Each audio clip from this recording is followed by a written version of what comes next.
Welcome, ladies and gentlemen, to this 13-6A district matchup between the Cleveland Indians and the CISD Conroe Tigers. I am Sam Ulrich, and to my right is David Laney. And David, it is senior night here at the legendary Buddy Moorhead Stadium. And let me say, it is only appropriate, Sam, that you, as a graduating senior here at Conroe High School, is sitting in the lead chair tonight. And I encourage you, we were talking earlier, I think you have plans of making this a career. Mm-hmm. And one day I'm going to be sitting in front of a TV and you're going to be on a network program or basketball, some type of sports event. Some type of sport. And I'm going to say, I remember when I covered Conroe High School football with that guy. Perfect. Well, I think it's going to be a good game tonight. If you're a Conroe Tiger fan, we had the senior night festivities before the game. I actually was honored enough to be one of the seniors recognized on the field, got to walk across the field after all the seniors on the football team were announced. But just a couple of key points to this game. I covered a game earlier this season with Jackson. We called them the Tiger Tactics.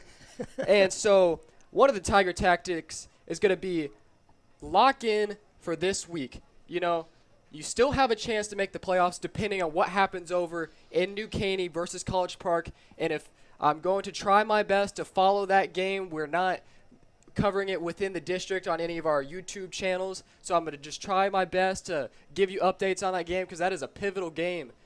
What could be next week between College Park and Conroe for a potential fourth place matchup next week at Wood Forest Bank Stadium, where I will also be on call in that game. We were talking earlier, and I think you summarized it. Conroe has to win out, but they need some help. Yes. Now, how would you describe that? What type of help do they need? So this week, if you're a Conroe Tiger fan, you're a College Park fan, and next week, you're not a College Park fan. So you need College Park to beat New Caney tonight, which they are playing at New Caney. I guess they're about to kick off at the exact same time we are. And so you need College Park to win. If New Caney wins, your chances are very slim to none because then you would need New Caney to lose next week to Cleveland, I believe.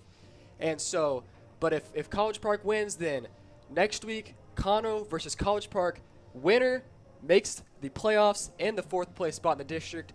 First, second, and third place are all locked up with a big-time game happening tomorrow at 1 p.m. at Wood Forest Bank Stadium between Willis and the Woodlands, which the game was actually supposed to happen last night but got postponed to Saturday. I was supposed to be on call for that game as well, but it was weather was a little bad. Yeah, it was. It rained a lot there. And so we are a couple minutes away from our sponsor commercials, but we'll continue to talk about this Conroe team who is coming off a big win, much needed win to keep their playoff hopes alive against a Grand Oaks team. So they were coming off their bye week. They came in, took care of business, won 35-6 against Grand Oaks. Now Willis, they've got nothing to lose tonight, and they can definitely play spoiler. Absolutely. And they've got a pretty good quarterback. He's in the top 5 in the district. Yes, they do. Ruben Mendez, 467 yards through the air. He basically does everything for this team. He's also their punter, so I expect to see maybe a little bit of trickeration going on. Their punt formation looks like a regular formation, so it catches the defense off guard at times. I've covered a couple Cleveland games this year, and so it's going to be a good one here on senior night. You don't think Conroe might be caught looking ahead, do you? No, absolutely not. I actually talked with Coach Hardman yesterday, and this team is locked in. They know that they have a chance, and they're not gonna let up on the senior night, especially because it is senior night. So very good, very good. All right, well, I'm looking forward to calling the game with you. All right, perfect. And so that's gonna take us into our sponsor commercials. We'll be right back.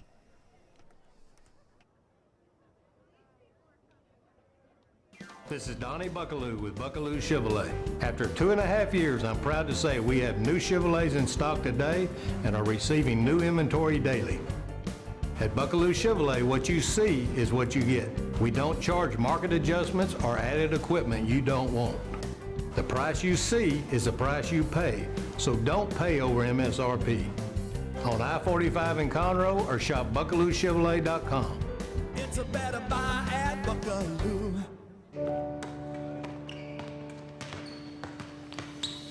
It's not enough to be the leader in robotic-assisted procedures if we're not by your side for every step of your recovery, guiding you back to what makes you, you.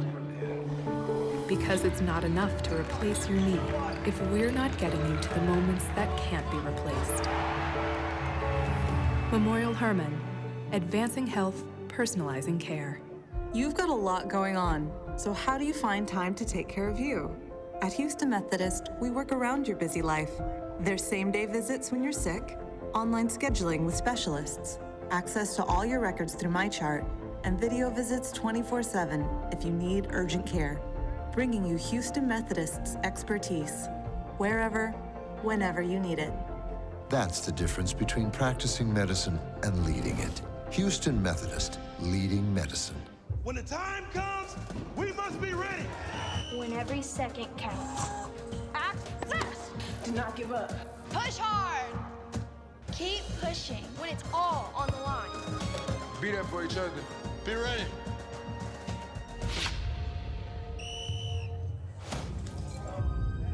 Call 911. Be ready. Be ready. Be ready.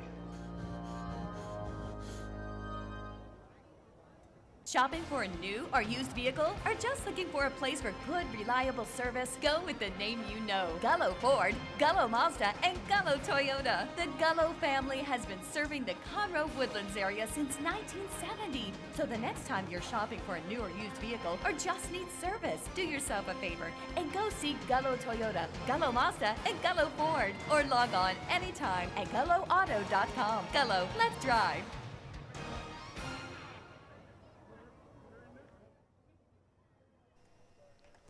And we are back. Thank you to our lovely sponsors for the district. None of this would be possible without them. And the team should be heading out here soon, as we have just a little over 7 minutes until kickoff. Coming up, we will have the hype video, and then also the national anthem and the coin toss, and the kickoff entitlement before we get the game going. Yeah. Had a little rain earlier. I don't think it's going to be a factor, but it could later if we get some showers. Field is probably a little wet right now, but right now it's good weather for football. Yes, it's very good weather. It was, when I was out there, it was just a little drizzly, but nothing too bad. I think it's settled down now. But it's great weather here for some football. I know Conroe is wearing their all-black jerseys. It looks really nice. And over on the Cleveland side, I believe it's a gray top, white helmet, and the red pants. But you don't happen to know how Conroe's record with those all-black uniforms, do you? I'm not sure. I don't know if they have worn all black. If they have, it might have been one of the first games of the year. So I'll say they might be 1-0 or 0-0 with those jerseys. But I'm a big fan of the all black jerseys, especially when it's nighttime. It's just in the Friday night lights, they look spectacular. Should be a good game. Absolutely. I think teams, I see the inflatable pumped up for the Conroe side.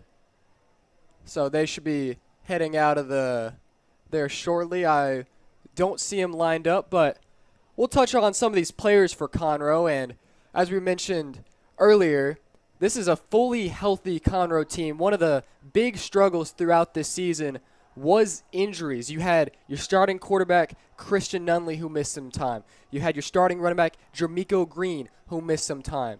And I actually talked to Coach Hartman. He's the one that calls him this, the backfield, the number 7 and 11. So backfield 7-11. I thought that was really cool. But when you have 7-11 in the backfield, it's go time. They are actually undefeated when both Christian Nunley and Jermico Green play, a.k.a. Chunky. And we're going to take you to the hype video.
And after the hype video comes the football team.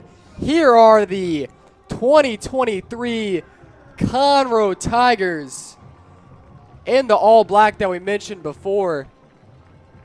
And we have just around 3 minutes until this game begins underway. But as we were talking until we got interrupted by the hype video, this is a fully healthy Conroe team right at the perfect time for the playoff stretch of football. Right. This is when you want to be playing your best ball, no doubt. This is when you want to be peaking. This is when you want everyone healthy. Yeah, and this is exactly what they have. And I was actually talking before the game to Jermico's mom, and she's excited to see him play tonight as he's missed, I believe he's missed 4 games this year, and she thinks he's going to have a big game tonight. I'm excited to see Jermico, a.k.a. Chunky. They all call him Chunky. He's been a nickname ever since he was a child. So, knew Chunky growing up. But he is a very talented junior running back,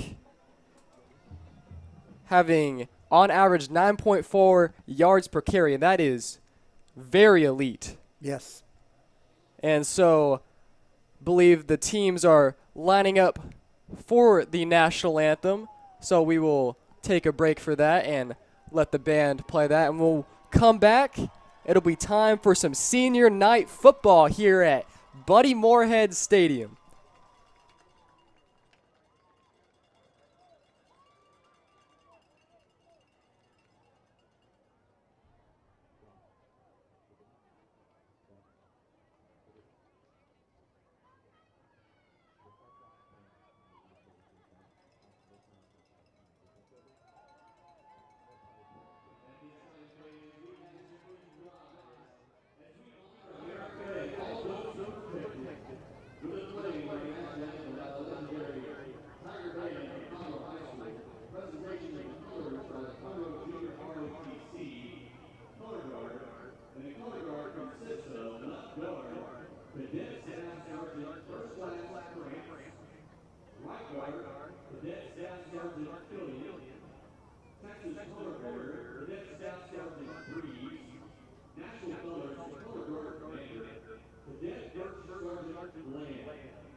And a wonderful presentation there by the legendary Conroe Tiger Band.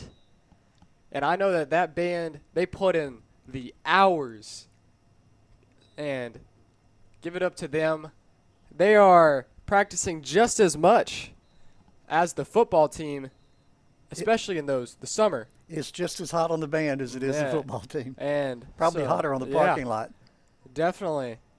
And we'll see their performance at halftime. I know that for the seniors, I believe their parents are going to be getting involved with the halftime performance. So excited to see that. Make sure you stay tuned once we hit halftime for that performance. But captains for Conroe are going to be number 0, Mitch Melton, number 71, Tyler Tates, number 81, Braylon Reese, and number 13, Nigel Leday. All seniors heading out to midfield for our coin toss. And what is going to be the last coin toss for these players here at home at Buddy Moorhead Stadium. And right behind them appears to be all of the seniors in the program.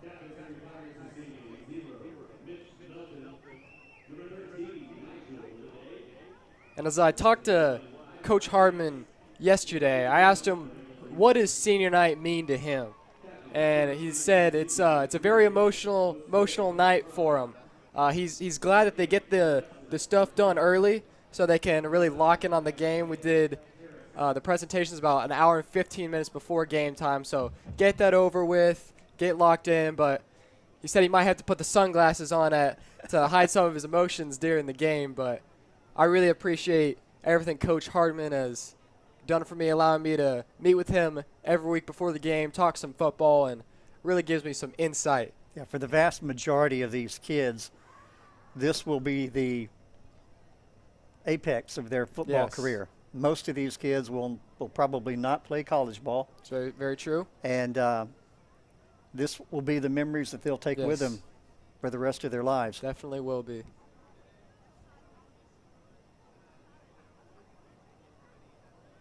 Looks like Willis has won the toss and deferred to the second half. Conroe will receive. You're right, Sam, about those all black. And from a spotter perspective, it makes it a whole lot easier to recognize those numbers from up here in the press box. On the other hand, Willis, those looks like a very light blue, almost gray jersey with white numbers. It's going to be a challenge picking them out tonight. Yeah, absolutely. And so, but Conroe looking to start the game off hot tonight will receive the opening kickoff as Cleveland deferred for the second half. So no wind tonight, so that won't be a factor. Not at all. This is about as beautiful and perfect night as you can get for a late October game. Not cold yet. Not just yet. Thankfully, we're well past those nights when we had to play an hour later just to get the temperature down before it was bearable. It's crazy how drastic the temperatures can change over a short period of time. But Cleveland kicking off to Conroe, and it looks like Jalen Mayen and Bryson Champagne are the two men back there to receive.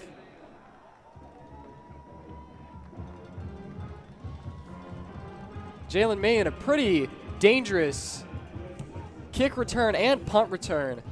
Moses Sanchez back to kick for Cleveland.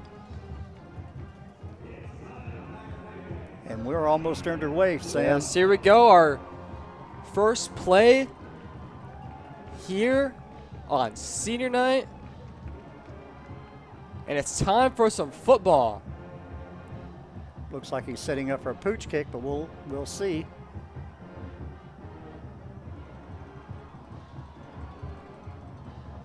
And the kick is off.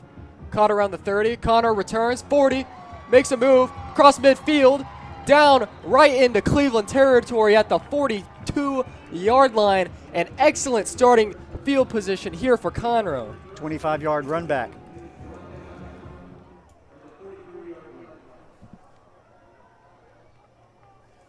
So we'll see the Conroe Tiger offense led by junior quarterback Christian Nunley,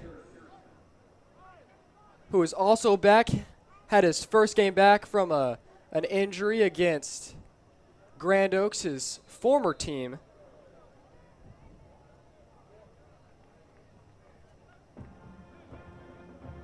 And we do see 7-11 in the backfield. We got trips down low to the bottom of your screen. Jermico in some motion. It looks a little bit of trickeration. Ball's loose. Nigel Adair will recover it, but that is going to be a tackle for loss for Cleveland. Avion Jordan on the tackle. Looked like he just didn't get a and good so handoff. Usually Conroe tries to run some sort of trickeration early in the game to throw off the defense. First play last week, they ran some sort of trickeration on the first play, but this time does not work as they bring up 2nd and long. Nunley, quick dump off pass to Jermico. Jermico trying to break a defender, picks up a good chunk of yards. He's brought down right around the 36-yard line. Alexis Cortez on the tackle. You could tell that field was wet. He lost his footing on that one. And so we'll see how big of a factor that will play into the game, but an early 3rd down here for Conroe. Let's see what will happen. Quick little handoff, Jermico spin move, but Cleveland defense all over it as he will pick up just 1, and this Cleveland defense making a statement early. And that's Avion Jordan, who is already making his presence felt. You're right. He's a big kid, and he's not someone I think you're going to run over tonight. No, he got his TFL earlier, so that moves him over to 10 TFLs on the season. And Nunley rolls right, open man, Jalen Mayon hits the edge, 25, pushed out of bounds right around the 21-yard line, and that's enough to pick up the 1st down for Conroe. 15 yards on that pass.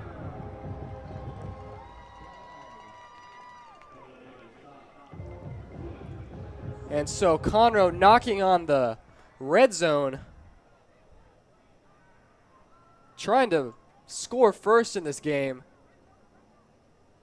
As we have Green in the backfield, 2 receivers at the top and the bottom of your screen. It's going to be a quarterback keeper.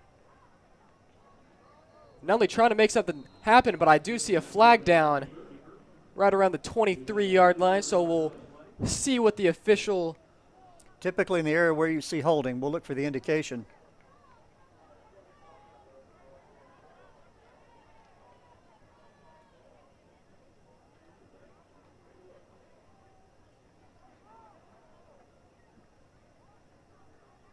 And it looks like the Conroe offense is walking back.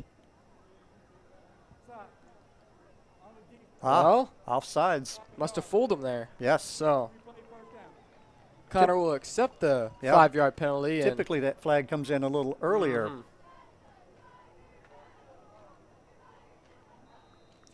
So that moves Conroe into the red zone.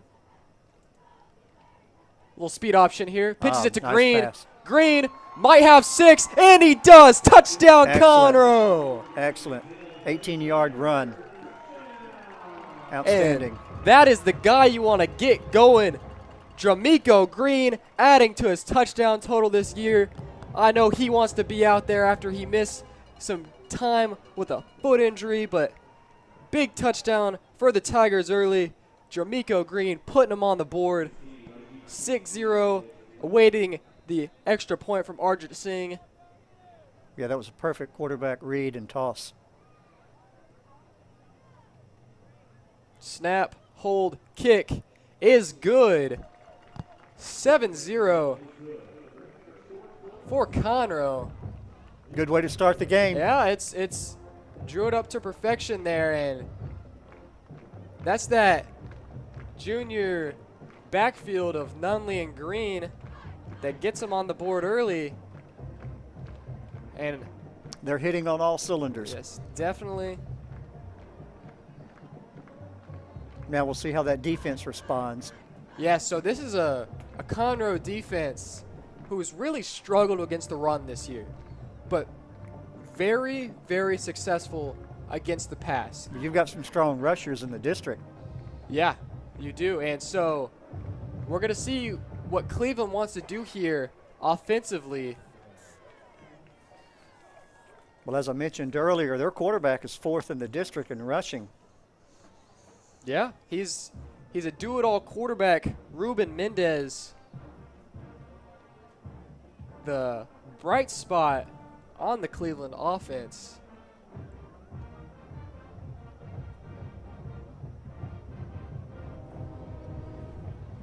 Cleveland has Andy Medina back.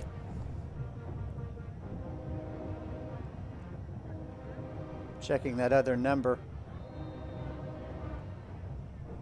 Like I said, it's hard to read those white numbers on that light colored jersey. Definitely is. But we'll have senior kicker Arjit Singh kick it off. Oh, a little short kick. Short kick.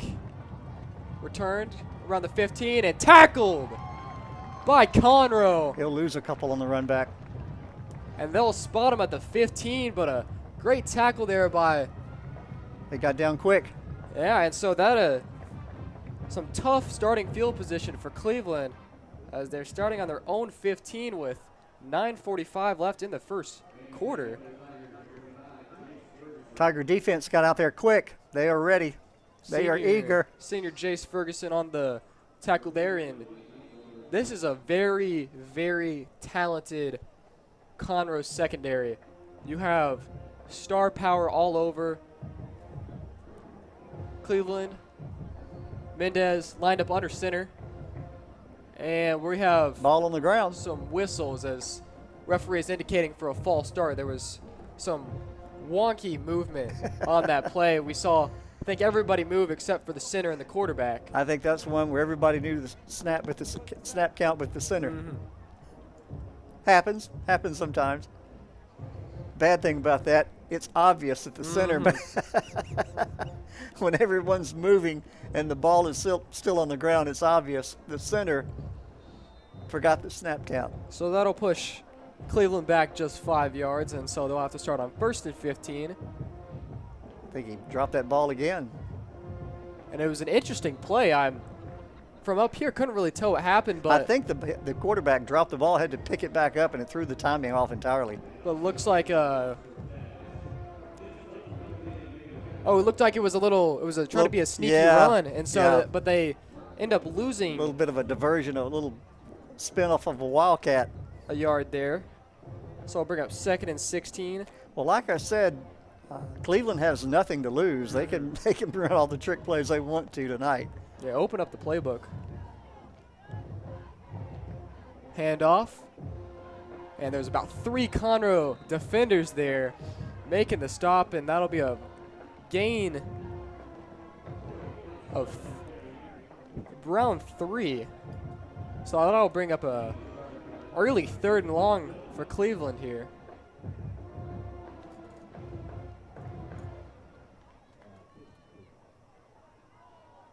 Conroe getting in some substitutions there early tonight. I'm sure, again, they're trying to get their playing time as much as they can in anticipation of making the playoffs. Yeah, Conroe defense playing very back as they don't want to allow the first down here. Got to expect the ball is going to go in the air here. Rolls out, looking to make a throw. Flings, caught, running, pushed out of bounds. He'll be short of the first down by about 5 yards. Josue Estrada with the catch, but not enough for the first down.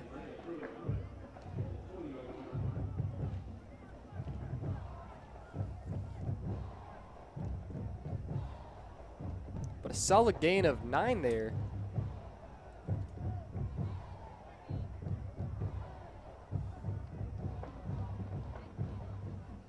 You mentioned earlier their quarterback is their punter. Am I correct? That is. They interchange punters, but it looks like I cannot tell. That might be Andy Medina. It is. It's Andy Medina. Back there punting. He is one of their guys who has had some punts. Punts off. Short punt. Should be a Man run back will here. Catch it. Makes a nice little juke move. Has room to run. Across the 35. Hits the 30. Down right around. They'll knock him at the 18 or 19 yard line inside Cleveland red zone again. And this is another drive where Conroe will start in some very, very good field position. Yes, yes. Anytime you can get that kind of run back, looks like he had about a 25, well, it was a short kick, fielded up around the 50-yard line. Got it down inside the 20.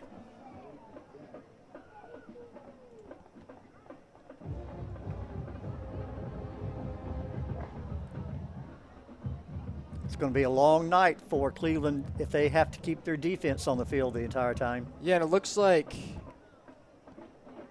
Conroe running a little bit of a bunch formation with 3 wide receivers at the top. Motion.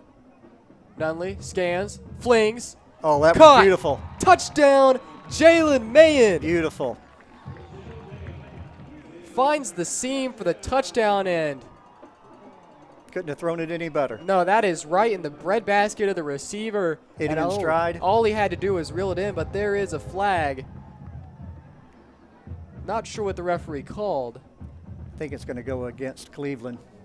So that will definitely help Conroe there as they get a 19-yard touchdown pass to extend their lead to 13-0 early in this first quarter with 7:16 left. Either it was declined or picked up. Whatever the case, we didn't get an indication. I think they picked up the flag.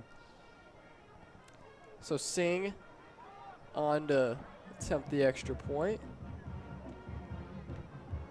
And right through the uprights. Arjit Singh remains perfect on PATs this year. Yeah, he could be one of those kids that kicking somewhere on Saturdays next year. Possibly. And so that puts Conroe in the driver's seat early, up 14-0.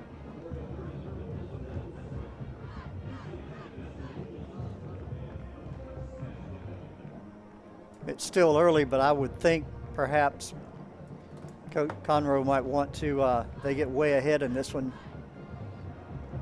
get some of the some of their starters to rest up for that big game next week. Again, we have to kind of follow that one. Yeah, I'm the new trying to look up right now. We'll see how College Park's doing against New Caney, playing at New Caney. They've got a really nice facility there. I think it's just a couple of years old.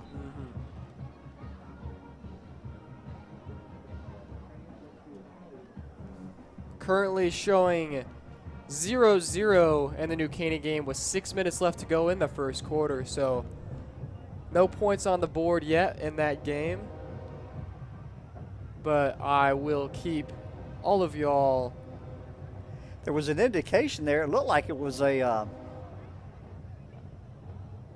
the sign was a intentional grounding, but that didn't seem to fit the play. No, it might have been that penalty that Yes. happened.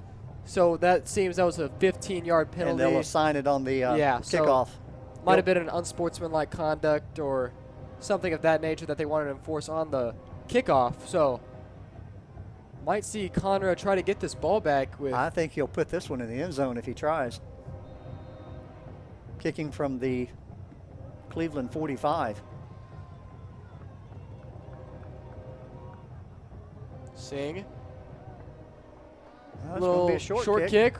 Ball's Ball's loose. on the ground. And it's recovered by Conroe. Number 19, Keelan Harris, the junior, able to fall on it. And again, another drive where Conroe will start in fantastic field position. Looked like the Willis, or should say Cleveland receiver, tried to catch it with one hand, and Yeah. that was not a good idea. Was a little bit out of position there to try to make that. End over end kick is not one that you want to try to catch with one hand. So that penalty by Cleveland ends up being a costly one, as Conroe will get the football. Yeah, Cleveland digging themselves a hole very early here. So every drive Conroe has had this far started in better and better field position every time. As we will see Christian Nunley trot back out there. I think what you said earlier is really showing itself now that they have everyone, Conroe has everyone healthy. Nunley. No, looks like another speed option. Pitches it to Jermico. He's going to make the corner easy. And he never got touched. Walks into the end zone. Never got touched. As this is his second touchdown of the first quarter. And I was talking to his mom just before the game. And I was like, well, I hope, 3 touchdowns. And she's like, oh, no, he'll get more. And so 2 in the first quarter. Looks like he might get more than that. Yeah. But what's really been effective so far for this Conroe offense has been that speed option, and you have the versatility in both Nunley and Green in that backfield. Really opens up some options for Conroe. Did he make it? Yeah, he got it just inside the left inside. Barely makes it. But still perfect. It counts. And we see just that speed option, and he never got close to being touched. No, he could just walked in there. So that'll be. Looks like there might have been a little push in the back there, but it was away from the play, so it wasn't called. Good no call. Another touchdown for Green early in this game. As he is he's going to have a lot of yards tonight. Yes, very talented running back. I know he's being scouted by multiple teams. Just a junior, so he'll be back next year for the Tigers. And what could be a very dangerous backfield of Christian Nunley and Jermichael Green for their senior year. They're already a very dangerous backfield now. Just imagine how electric they'll be next year for this Conroe Tiger offense. I'm already looking forward to that game next week. And still 0-0 in that College Park New Caney game. Looks like we're getting very consistent updates down there according to Max Prep, so that is a very good sign for the reliability of that score. As Conroe is lined up to kick off again, Singh booms this one way deep. He touched that ball, it'll go through the back of the end zone for a touchback. Signal that as a touchback. So Cleveland starting at their own 25-yard line. Best field position they started with on the night.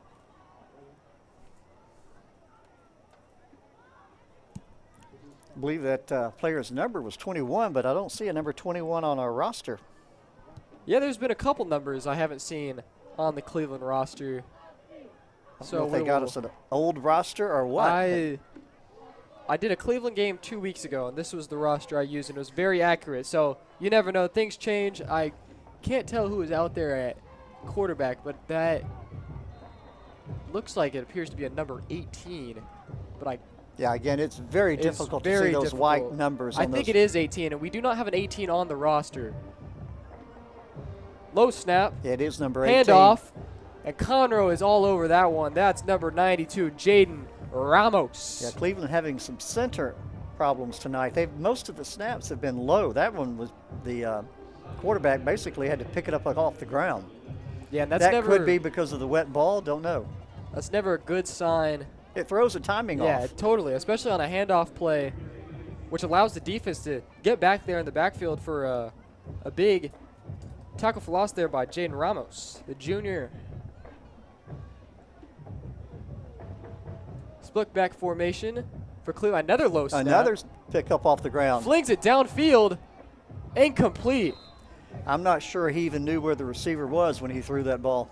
Yeah, that's just one of the ones you're... Throw it up and see what happens. That's intended for number 15, Henry Daniels. But we'll bring up another 3rd and long. Yeah, you're right. We don't have an 18 on our roster. So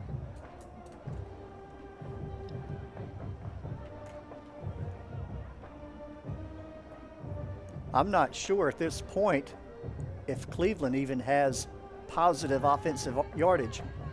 I don't believe they do. That's a very good point, but Cleveland in a little split back formation again. Another low snap. And a lot of pressure from Conroe as the quarterback will be sacked. First man to get there is number 94, Ty Turner, the senior. Got him a sack. And that was instant pressure from that Conroe defense. Well, like when you're having the quarterbacks having to pick the ball up off the ground on every play, two things: it throws off your timing. You're looking down instead of out at the field. Yeah, and that could be because we don't see Ruben Mendez, who is Cleveland's normal quarterback, in there. So that could be a big factor in this game, as Mendez is, as David mentioned earlier, the number 4 quarterback in yards in the district. So if he is not available tonight for Cleveland, that could be a huge miss for Cleveland, as the punt's away. Mayen will receive it again right around the 37. He's got room. He's got open space. Tries to make a man miss, and he does. Cuts it back upfield to the 10, 5, touchdown, but there is a flag on the field at the 10-yard line where you're going to have to see what that is, but usually not in favor for the returning team. Oftentimes when the runner shifts direction like that, it puts his blockers in a position where they're going to be blocking in the back of fielders who are going with the initial direction. I bet you that's going to be the call, pushing the back. Completely agree. But again, it's because of the change in direction of the ball of the runner.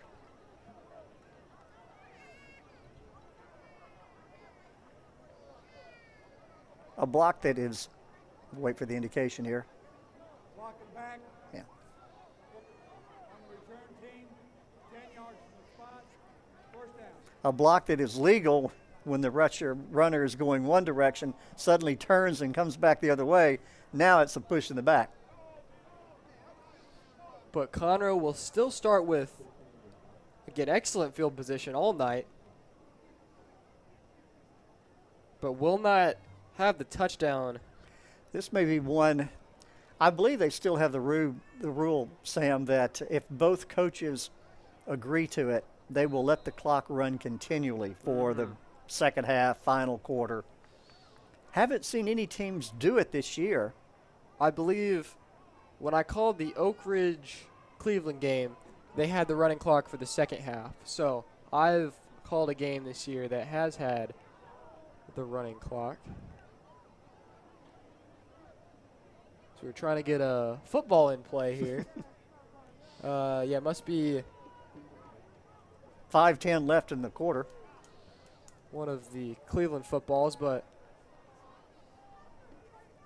we see Conroe in the split back. We got Mayen and Medina back there. Mayen goes into motion. Nunley looks, fires, incomplete. Intended for Nigel Leday. That may be his first incomplete pass of the night. I believe it is. So that brings up 2nd and 10.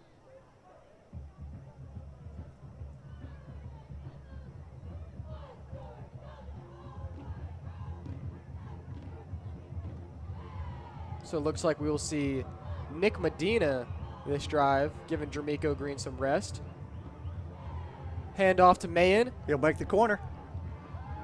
And Mayen fighting for extra yards. Took a couple of guys with him. Picks up the first down. Inside Cleveland's 10. Marked at the 9. And that's just a little jet sweep concept. I'm about ready, Sam, I'm about ready to throw this Cleveland roster in the file 13. The tackle was made by number 30, and there's no 30 on the roster either. So this is going to be a very fun game for us, isn't it? I guess we'll just give them credit based on their number. So Mayen in motion again. It's going to be a handoff to Medina. Medina. Ooh, good hard hit there. Trying to fight for some extra yards, but great defense there by Cleveland, as Medina will only gain a yard there as he moves up to the 8-yard line. So we'll see 2nd and goal. Yeah, Jordan, that big. Jordan's everywhere on this defense. He is the defense for Cleveland. He's forced 2 fumbles this year and picked up his 10th tackle for loss earlier this game. So a little unusual setup here for the Tigers. You got 1 man in the backfield, 2 receivers at the top. Looks like it's going to be a quarterback keeper. Nunley, juke move, makes a man miss and walks. Touchdown, Tigers. Yeah. Christian Nunley ran that one very well. Picks up a touchdown through the air earlier and now picks one on the ground himself, and that's what makes him such a great quarterback, is his ability to throw the ball and also run the ball. Well, when you've had to sit out 4 games and, you're eager to play. Mm-hmm. And so we can definitely tell he's back to 100%.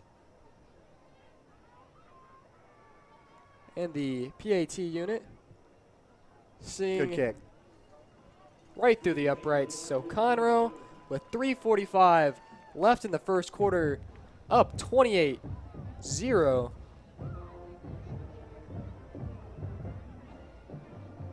That's what you want to see on senior night. Yes, am I it right? is. You You want to win your last home game on your home field. On your home field. It's definitely a big game, and you want to get as many guys in there that might not have the chance to see the field as much as some other seniors. Well, and as I said earlier, for most of these players, this will be their last home game of their organized football career. And it looks like the game over in New Caney is still 0-0 with under a minute left to go in the first quarter. And the update I just got was that College Park turned ball over on downs at the New Caney 31-yard line. So looks like that one down there might be a big battle. I thought they had a pretty good kicker. I thought College Park had a pretty good kicker. So still 0-0 down there. Big implications in that game for Conroe's playoff chances. If you're not tuned in earlier, Conroe's still alive in the playoff hunt. Needs College Park to win against New Caney this week if they want a chance to make the playoffs, and then would need to beat College Park next week. I like how you said it earlier, Sam. If you're a Conroe fan tonight, you're a College Park fan tonight. Next week it'll be different. Very. A sing. Another short kick. Caught 20, 25, and tackled right around the 27-yard line.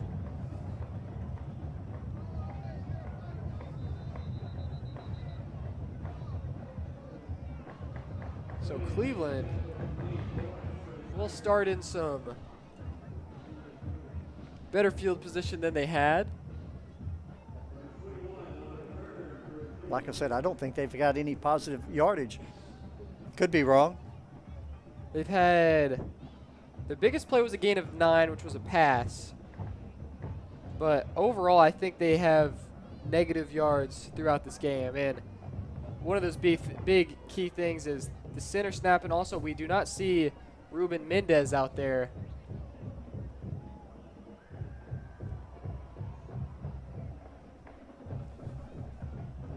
It's going to be a quarterback keeper. And Tice Williams there on the tackle, flying in from that safety position. The Texas State commit showing his presence early. Man, he was just zooming down there, making that tackle. As Cleveland will pick up no gain on that play. So they stay at the... Still a negative yardage.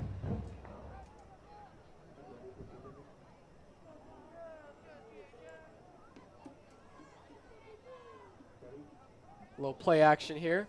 Roll out. Scans, looks.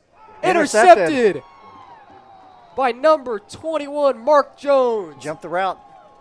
He had himself an interception last week and gets another interception this week. And this is the Conroe secondary that has been causing trouble all year. There's a reason they have given up the least amount of passing yards per game this season in the district. I think we're down to 256, but it looks like the entire first quarter is going to be played on one half of the end of the field. I believe you're going to be correct about that one. So Conroe starting at the Cleveland 28. We have a timeout, I believe. Maybe an official timeout.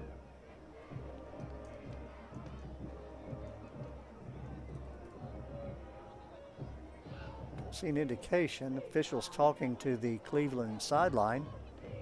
Don't see a flag. There might be a flag around.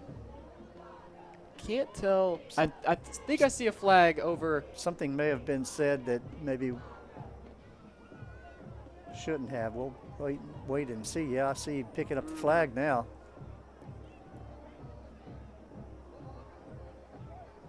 So we'll wait for the referee's indication there. Looks like the referee's trying to neutralize the situation. Definitely want to keep this game under wraps.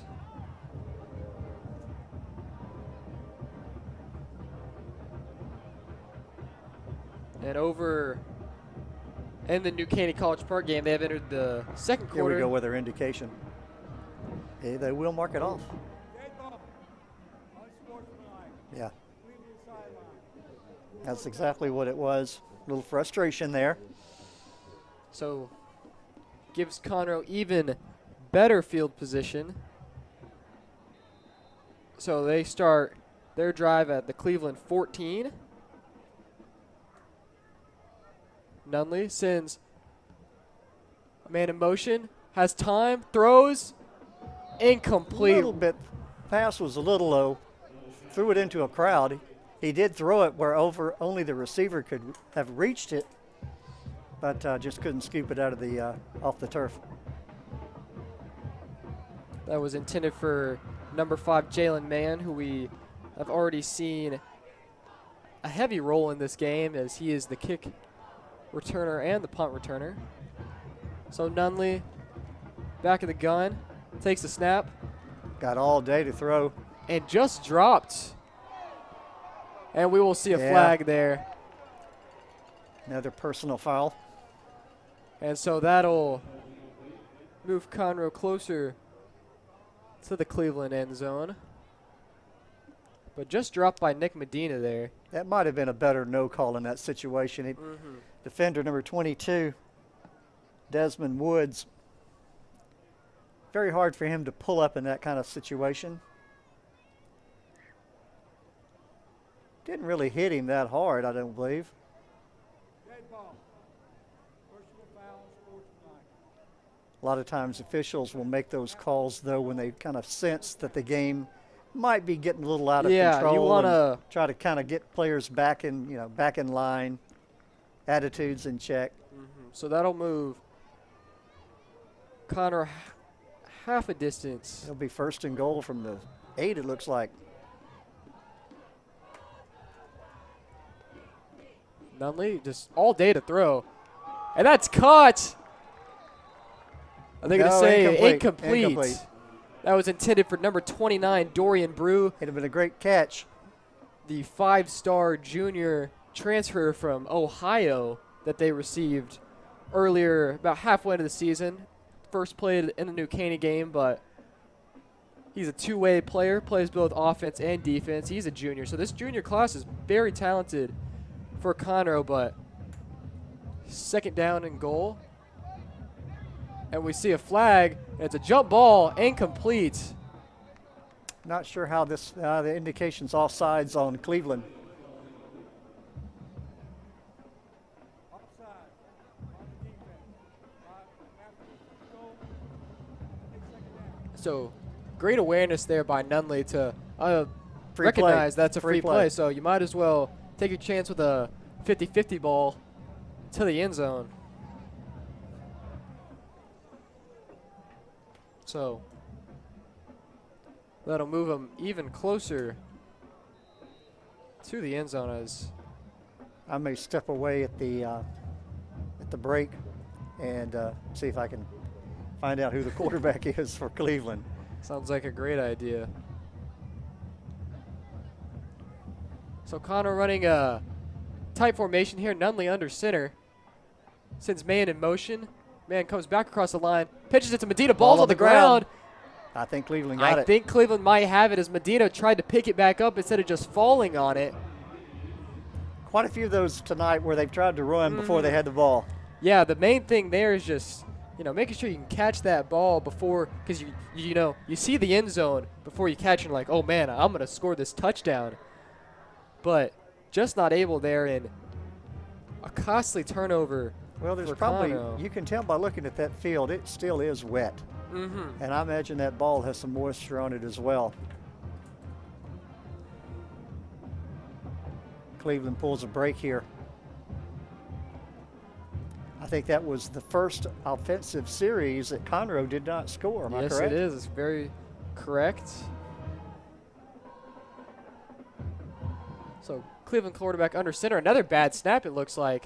And I believe it was handed off, and Conroe defense all over it. There's looks like number 94. We'll give him credit for it.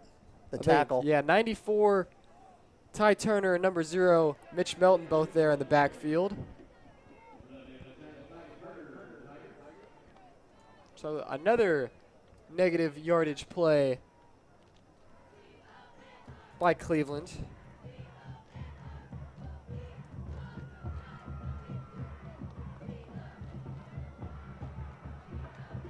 Cleveland, a rather small team. They may have players going both ways. Yeah.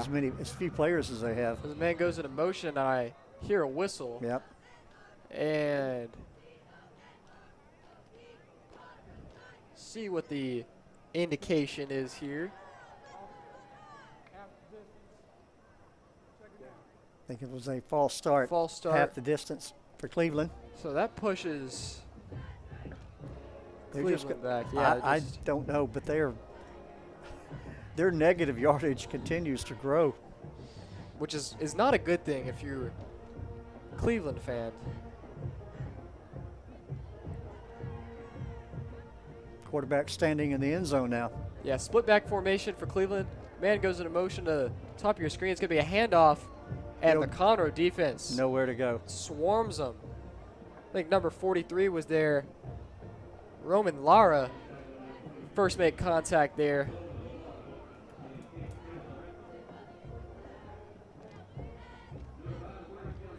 So we'll call that loss of 1 or a no gain.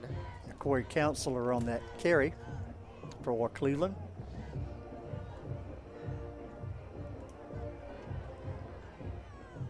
Probably going to be the final play of the first quarter.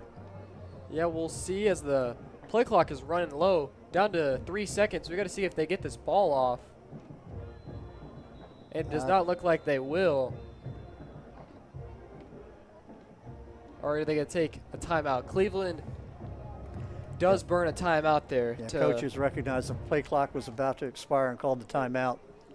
But I do have a score update in the New Caney College Park game. New Caney, first ones to get on the board, 7-0. With 8 minutes left to go in the second quarter, so if New Caney wins and Conroe beats College Park next week, does that mean Conroe's still in? No. They've well, got to have you would hypothetically, if New Caney wins tonight, you would need New Caney to lose next week to Caney Creek. So that's why you need the help from College Park tonight, because you lost to New Caney earlier in the year, and there is no real possible way for there to be a three-way tie between College Park, New Caney, and Conroe. So we don't have to go down to the points differential. But right now, Conroe looking to just get the job done, control what they control. Coach Hardman, very heavy emphasis on that this season. As we see a little play action across the middle, caught. Man open. Andy Medina. He's going to be short of the first down. But positive yards for this Cleveland offense. Andy Medina with over 500 yards receiving this season. And he is usually Mendez's go-to guy, but don't see Mendez back there, but looks like they're going for it on fourth down.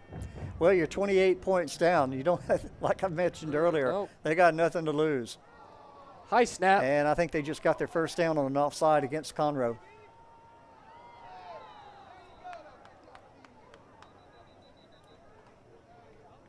Looked like one of the linebackers lined up in the neutral zone. No, he was getting just a little bit too jumpy. eager. Looked like he was a little bit too eager to blitz and got caught in the neutral zone.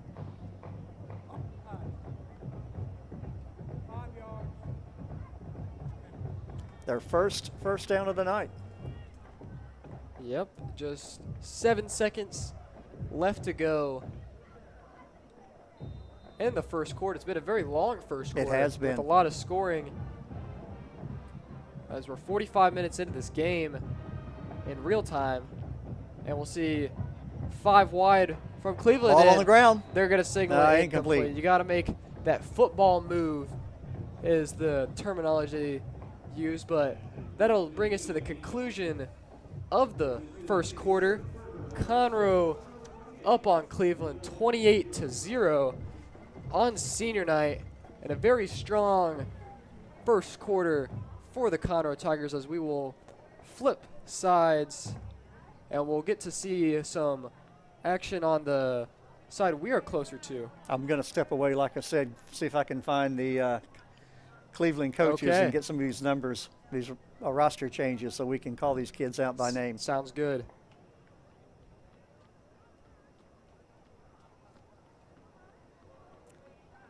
So as David goes and does that, I will keep you updated on the New Caney College Park game. As I mentioned, very, very big playoff implications if you are Conroe. But a very strong first quarter for Conroe, as you had a D'Amico Green touchdown on your opening drive, then another D'Amico Green touchdown on your third possession with a Jalen Mahan touchdown catch on the second drive. And then on your fourth drive, you had a Christian Nunley quarterback keeper, an 8-yard touchdown run. So those are your 4 scoring plays for the Conroe Tigers. And the Conroe defense making noise with a forced fumble on a kick return, and also an interception by Mark Jones. And here we are to start the second quarter as Cleveland under center, a little toss out to the right side, and picks up positive yards for a gain of 5.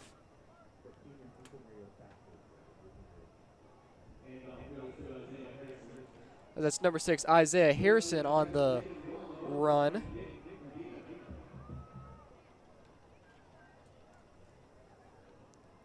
So it'll bring up 3rd down and 6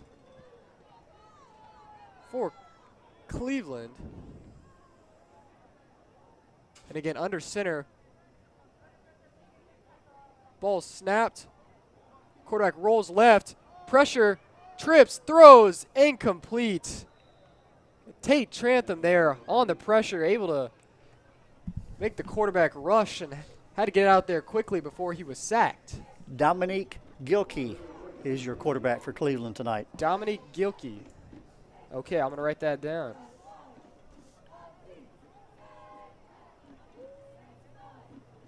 So that is the quarterback number 18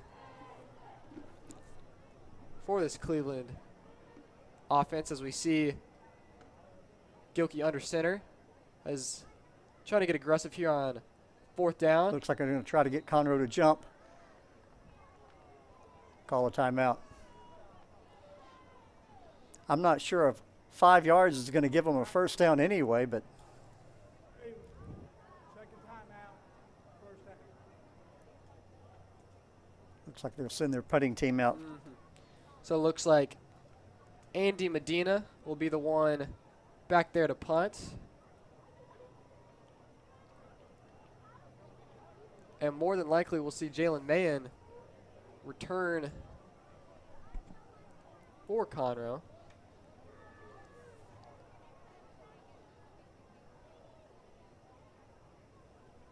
And yes, we will, as he's jogging out to the 45.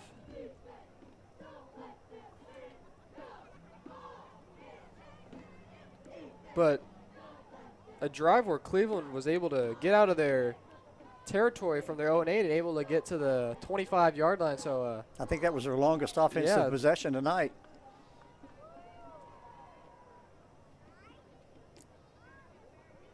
Lots of time. Good kick. Good driving kick. Good punt. Forces Mahan backwards and taken down immediately. Right at the Conroe 41. So this will be the first drive where Conroe starts in their own territory. A 50-yard punt. As we have around 11 minutes left to go here in this first half. Conroe up on Cleveland 28-0. And we still see the majority of the starters for Conroe out there on the offense, maybe trying to get things clicking before. I bet we'll see a lot of fresh jerseys in there in the second half. We will see, as Two receivers up top, two receivers down low, one running back in the backfield as man goes into motion. Nunley back to pass. Little screen to Jermico Green as he picks up. And he looked like he tripped over his own player.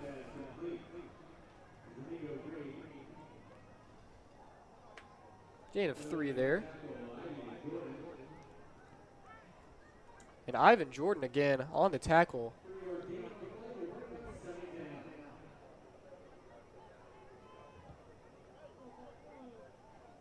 Nunley again back there in the gun. Jermico right there to him.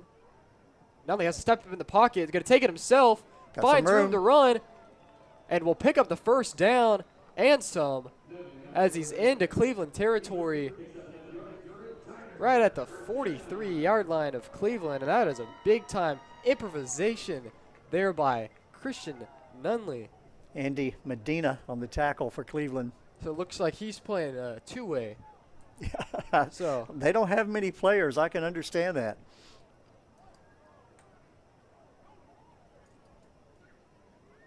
Nigel Leday in motion there as Nunley rolls out right. So indeed. Flings it to Leday. Leday catches. Beautiful.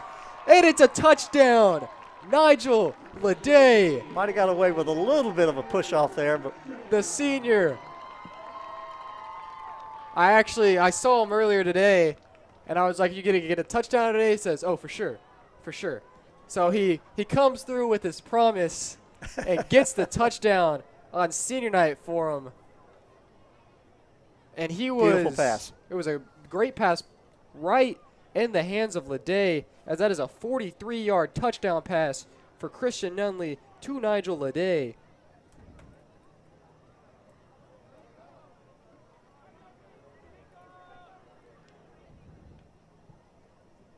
Looks like it splits the uprights, and it does. Arjit Singh with the PAT. Here's that replay of that touchdown. Yeah, so we see Leday goes into motion here, and Nunley's looking at him the whole way. And that's a great throw on the run right to him. Right over his shoulder. And that is a beautiful ball by Christian Nunley.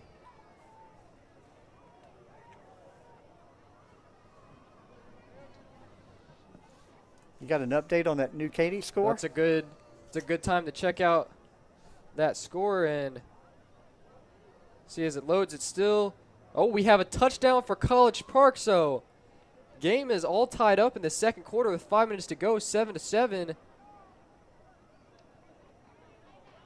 Looks like Connor Dunphy had the touchdown for College Park, as he is a very talented skill player for College Park. Very fast. I believe I remember him in the track days back in junior high when he was at Knox, I believe. So he's always been very fast and gives College Park the equalizer down in New Caney. Medina, Andy Medina back. Can't read the other player's jersey. It's bad enough reading that. Up. Right, it's bad enough that the white letters on the light colored jersey is read.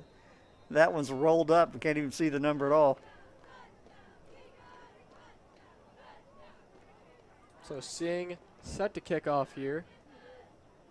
And he's going to kick this one pretty far back, and the Cleveland elects to take the touchback.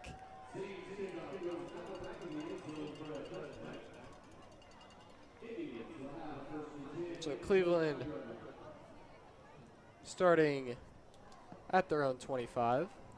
Cleveland may not have a lot of players, but they've got a big band tonight. I'm looking Yes, forward they do. I'm looking forward to these halftime shows. Both of these schools have big bands. And I believe the song they come out to is I know it's the song that they play at the Florida State Seminoles song, and at the Atlanta Braves games, I believe too. The chop. Yep. Tomahawk very chop. very iconic song. As empty backfield for Dominique as it's quick screen pass to Medina. Medina makes a quick juke move. Oh, good hard hit there. Tice Williams makes a hard hit, and he's a little upset at himself that he didn't break down and make that tackle, but he played it perfectly. As a corner, your job is to turn it inside, and that's exactly what he did. He actually hit the player, knocked him inside, and other players came and cleaned it up. So we'll continue to see Gilkey at quarterback. Empty backfield. You got 3 receivers at the top, 2 down low. Good snap. It's going to be a quarterback keeper. And Tate Trantham there on the tackle as Gilkey is only able to pick up about a solid gain of 4. So we are going to see a 3rd and short, which we really haven't seen very much tonight from Cleveland. Is their 3rd and short offense. I think they are in positive yardage right now.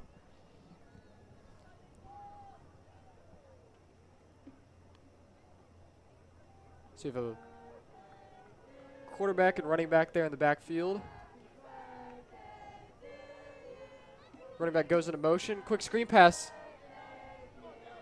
Nice pass. To Harrison as he is able That'll to move the pick chains. up a 1st down, and Cleveland's starting to get some momentum going here in the 2nd quarter as they pick up another 1st down.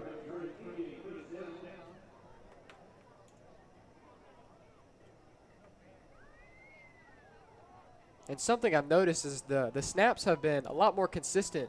Yes. Yeah, it's not good when your quarterback has to continually pick up the ball off the ground. So empty again. Gilkey is going to keep it. And still, that's some positive yards for 3.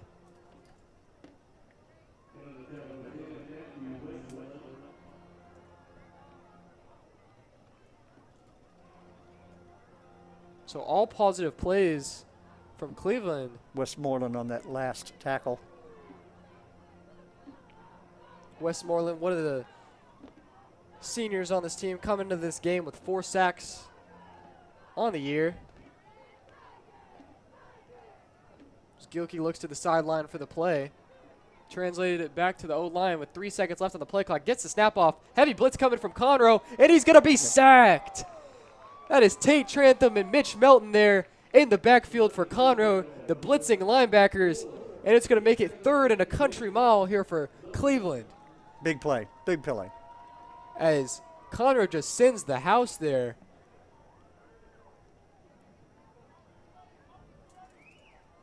Loss of 11. That will take a lot of that momentum that Cleveland had going. So Cleveland more than likely looking to pass, but we'll see. Running back goes into motion. Gilkey pump fakes, throws. Got his receiver. Caught by Medina, but just short of the 1st down by about 4 yards. They'll mark him short by 3, but that's a big time chunk play if you want to try to get aggressive here and go for it on. Which I think they will probably do. So a gain of 15 there. That was a good toss. Yeah, Cleveland running the empty again. Pressure off the end. Intercepted. Devondre McGee, his 1st of the year. Tries to find some room. Gets across midfield. Still He's on down his the feet. sideline. Pushed out of bounds at the Cleveland 30. His 1st interception of the year. The TCU commit. And the reason that's his 1st interception of the year is quarterbacks know not to throw to his side. But he finally gets one. Yeah, the ball was a little underthrown, but he was right there in position to make the interception. But he is a big-time defensive player as he's had blocked PAT this year. And he is one of those very, very talented players that's going to play at the next level for this Conroe team. So gets an interception on senior night. And that is going to be one he's going to remember. The 1st and 10 Conroe ball from the Cleveland 30. Conroe looking to add to that 35-0 lead with 6:05 left in the half. Nunley in the gun. We got trips receivers down, bottom of your screen. Green in motion. Little wildcat. Fake handoff. No, fake. Good play. Nunley's able to get enough for the 1st down. Yeah, that Wildcat, Sam, I think has become so popular at all levels of football that it makes for a good fake. Definitely does, and we see Nunley and Green 7-11 in the backfield again. This time it's going to be a handoff to Green as he finds some room to run. He's got it. And he's got it. And is it going to be the hat trick for Dromico Green in the first half?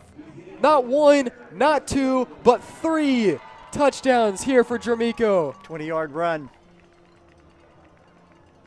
And this is why he averages over 9 yards a carry. And after this game, it might be up closer to 10. So touchdown Green. 41-0, awaiting the extra point.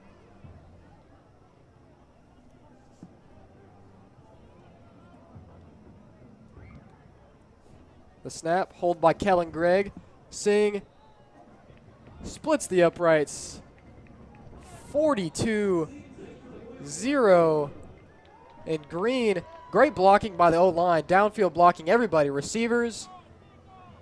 And again, one of those ones you can just walk into the end zone. Dromico, a.k.a. Chunky. 3rd touchdown of the first half.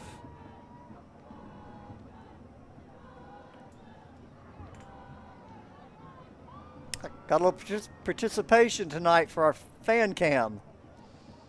Yep, it's pink out tonight. That was the theme at school for 1, breast cancer awareness, and 2, that is the Conroe seniors color that they wear. So that is the senior color is pink. So you'll see. So do they have certain days that they'll wear? Yeah. Wear so the we senior have color war, and so it's like seniors wear pink, and then I think the juniors are blue maybe, and then the sophomores are orange, or I know the juniors are orange, sophomores are blue, I think, or maybe the freshmen are blue. Just different combination, but the seniors are always pink. That's what I remember. But a little over halfway here in the second quarter as Singh is doing his kickoff duties.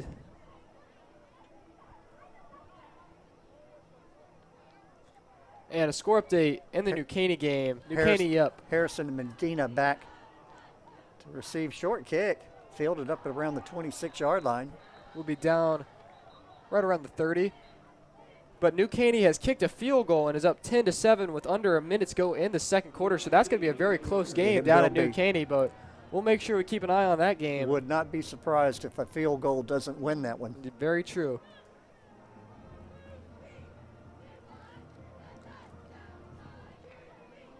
So Conroe looking. 5:23 left in the half here.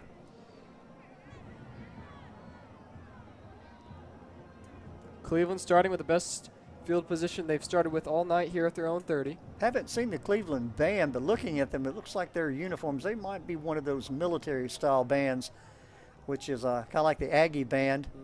Very fun to watch. Oh, it's a high Ball snap. on the ground. And quarterback is going to fall on it. And I believe, well, Conroe's signaling that they have it, but we'll see what the referee's indication is.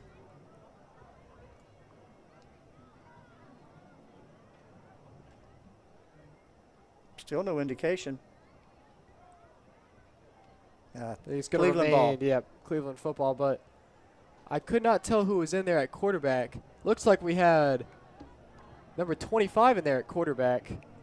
And shocker, David, we do not have a 25 on the Cleveland roster. So unfortunate there, but looks like Gilkey is back there at quarterback now. Little high snap, play action. Looks to the right side of the field. Incomplete, batted down by number 2, Tice Williams, as he puts on his seatbelt, saying that he's got that guy locked down in coverage. He's 2nd and 10. Actually, third and long. Third due and to 20. that 3rd and 20. That big loss that they had on the. But incomplete pass just Conroe defense clicking as one here. Everybody doing their job. Defense getting to the quarterback. Secondary locking up their man. And here's the snap. Another play action. He's going to look right again. Caught but tackled Conroe all quickly. over that one. Number 18, Isaiah Pruitt there to make the tackle. Medina, the receiver for Cleveland.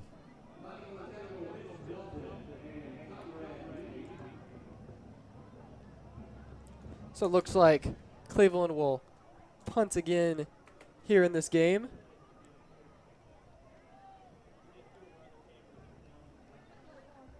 See a lot of umbrellas out there, Sam. I take it that field's staying wet. Ball is probably staying wet too. Mm-hmm. So it could be a little light drizzle. I actually can see the light drizzle now. Low kick. Going to be bounced. Man's going to receive it at the 45, crosses midfield. Tries to make something out of it, and he does. Get about 15-yard return out of it. Pushed out right around the 35 of Cleveland. So been a reoccurring theme of this night has been excellent field position for this Conroe Tiger offense, as it's pretty much the entire game has been played on the Cleveland end of the field. Yeah, it looks like this rain is starting to come down. Yeah, pretty good Pretty now. heavy now, so might see Conroe switch to more of the run game here. Well, they're not going to be in any hurry either. Nope. Leading at 42-0. We have personal foul. Line block for 19 black, 15 yards and kick. First down. Personal foul there called against Conroe. Yeah, blindside block. So that'll push him back. So not as good field position as we anticipated, but still, I think we're marking right at the 49 of Cleveland. So still inside Cleveland's territory. As I see in at running back, senior number 24, Tata Tatum Bell, one of my good friend seniors in at running back. See if he gets some action here on senior night. It's a quick out pass to number 3, Bryson Champagne. Champagne finds room. Foot race. Down the sideline. They won't 20, catch him. 10, touchdown Tigers. 49-yard touchdown to Bryson Champagne as Conroe extends that lead here in the first half. He hit the sideline and it was on. Mm-hmm.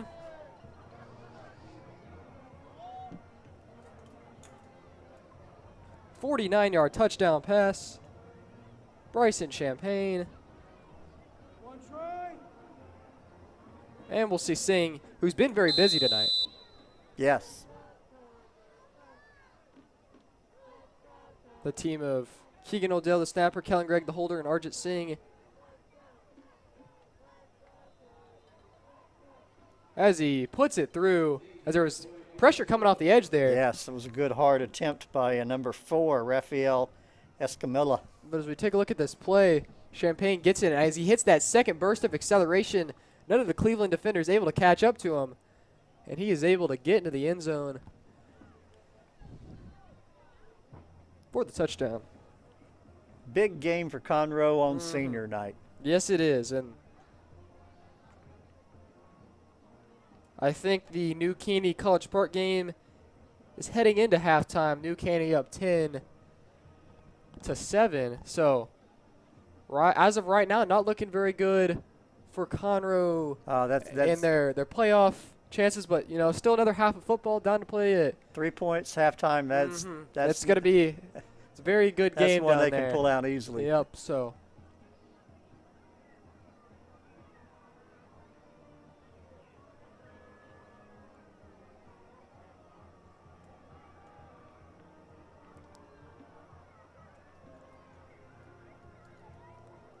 Arjit Singh, senior kicker, we mentioned before.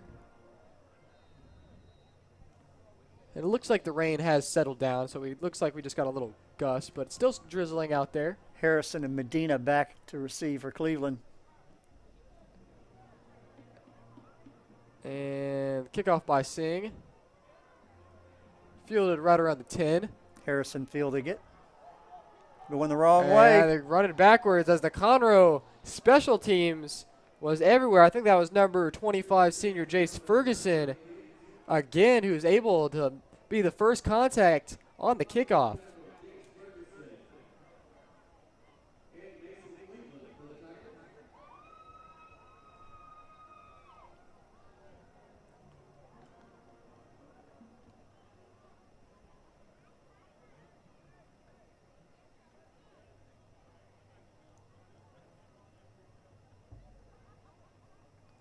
So Cleveland starting this drive at their own 10.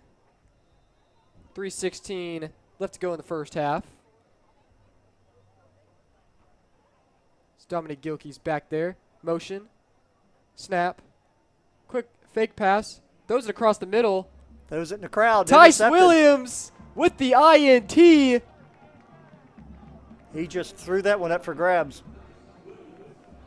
And the senior, and we're seeing a lot of seniors on senior night making an impact. Tice Williams, who's been everywhere, had that big tackle, lighting guys up, and now turning Cleveland over.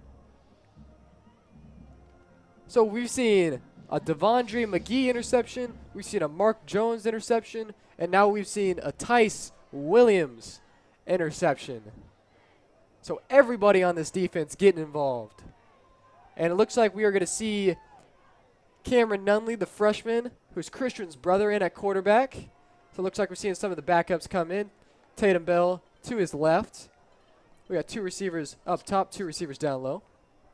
I was going to say true freshman, but you I know. You can't redshirt in high school football. So Nunley, quick pass. Oh, pretty pass. Still on his feet. Believe that is number 6, Keegan Odell, the senior, who will run out of bounds at the 10, but a big gain there.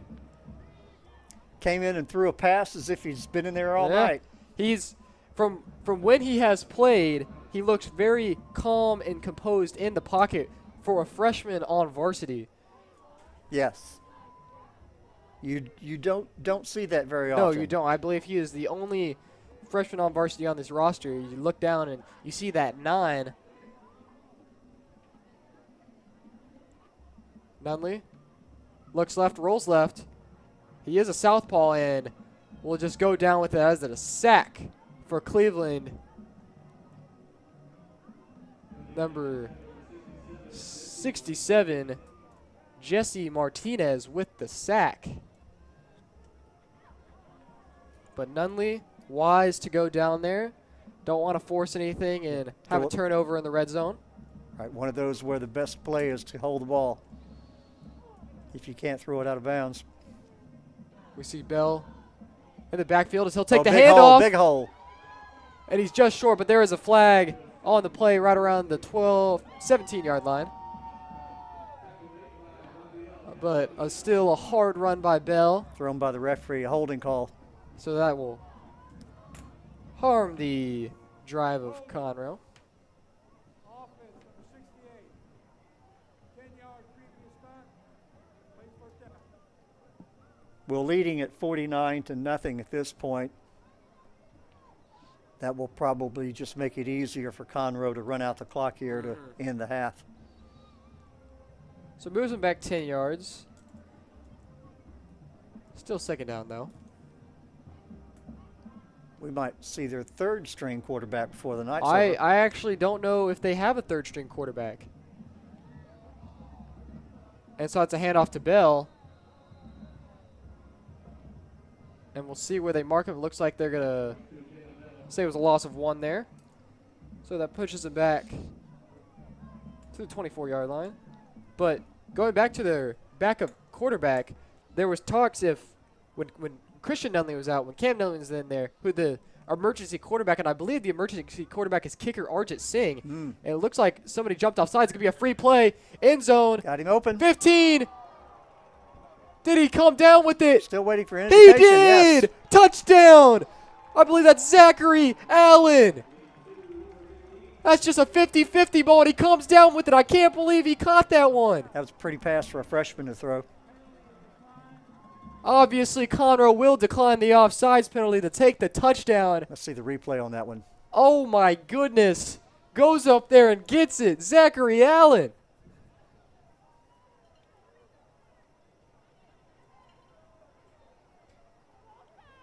And we've seen everybody, it seems like, on this Conroe offense get in the end zone tonight. Big senior night. Even the freshmen are getting involved. Yeah, exactly. Sings extra point is good. 56-0. And let's look at this replay.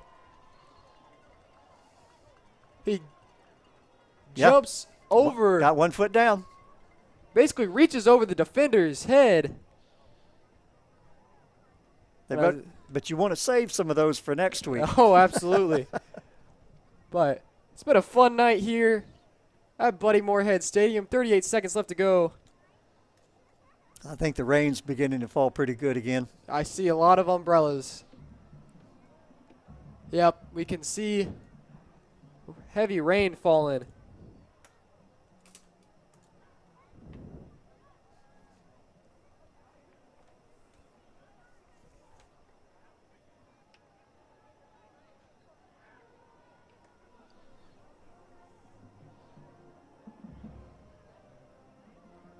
So more than likely, this will be the last drive of the half.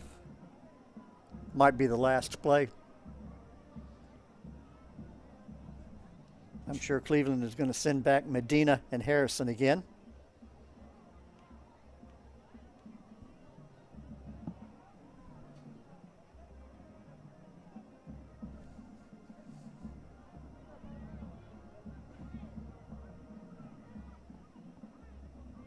Correction.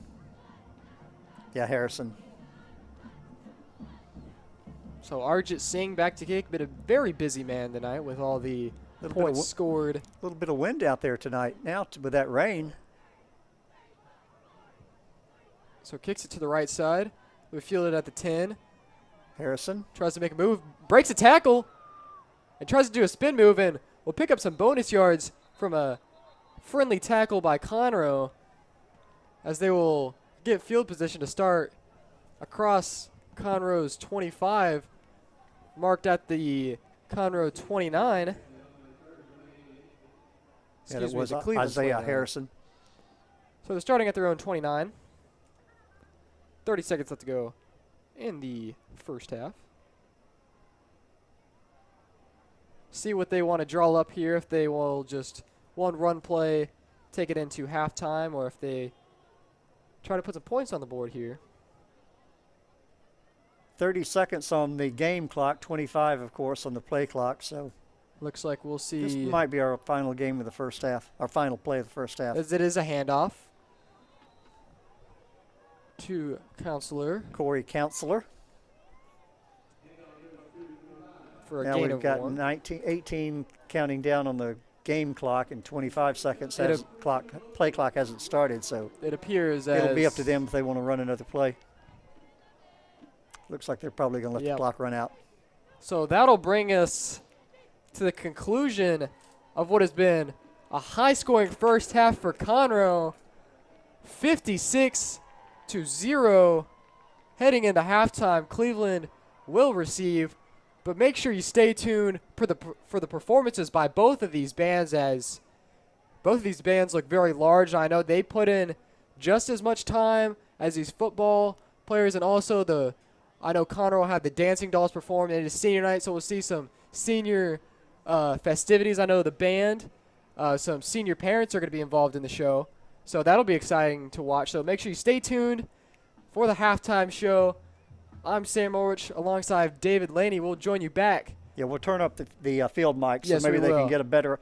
Of course, we say bands, but it's actually the band, the color guard, yeah, it's and everybody. the drill team. It's a lot of people. So there's three groups out there that all work together, but work and practice as a team. So we'll let you guys enjoy that. So we'll pick it up for the start of the second half. So enjoy the show.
Ladies and gentlemen, it's showtime!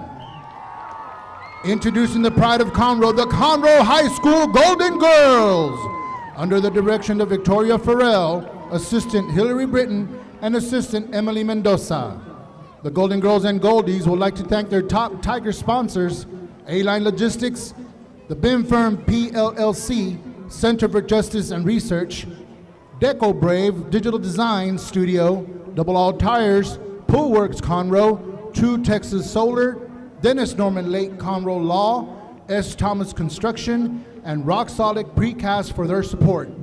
Spirit Girl of the Week is Kaylee Galicia and Eno Galicia. Golden Girl of the Week is Ava McKenzie and Brian McKenzie. Social Committee Member of the Week is Jordan Graham and Brian Graham. Teacher of the Week is Mr. Rosta. Social Committee members are Jody Graham and Brian Graham, Mackenzie Johnson and Lindsey Johnson Auberg, Camille Rickwalt and Robin Rickwalt. Military officers are Lieutenant Taylor Gagliardini and Michael Gagliardini, Lieutenant Natalie Flores and Victoria Farrell, First Lieutenant Amanda Macias and Chris Macias, Lieutenant Colonel Ariana Mariscal and Gloria Diaz, First Lieutenant Colonel and JV Mentor Addison Barber and Trey Barber, Colonel Olivia Carper and Paul Carper.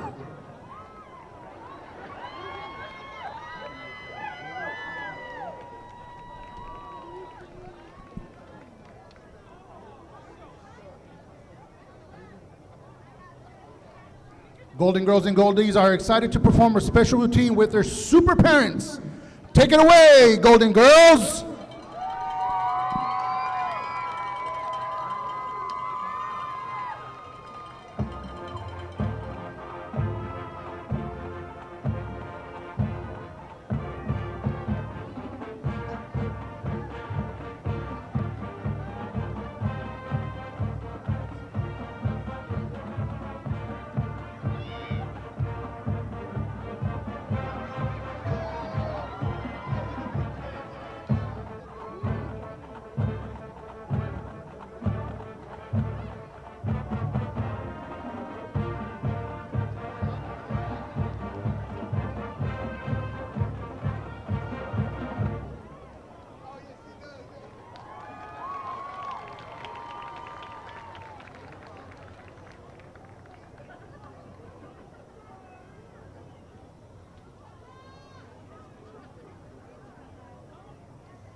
Ladies and gentlemen, the Golden Girls and their super parents.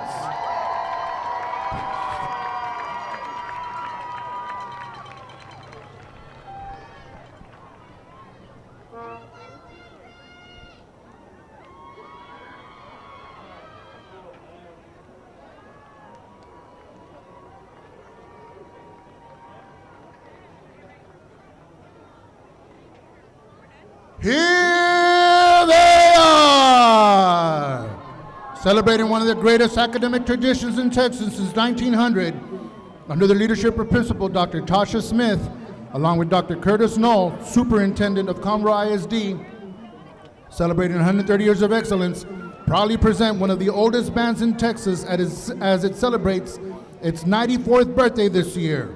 Please give a big welcome to the legendary Conroe Tiger Band, under the direction of band directors Billy Skembos, Aaron Hernandez, and Jake Rollins, as well as color guard director Michael Henson. Section of the week, the Color Guard. Today, the band presents their 2023 competition show, Gilded in Gold, featuring music by Joe Hisahashi from the Studio Ghibli films Spirited Away and Princess Mononoke. Drum majors, Nevaeh Chavez, Kira Flores, Hallie Moore, and Mackenzie Montalvo. You may now take the field.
And now, for Conroe alumni and faithful everywhere, stand proud and rejoice in the greatest high school fight song of all time, celebrating America's greatest generation from 1947.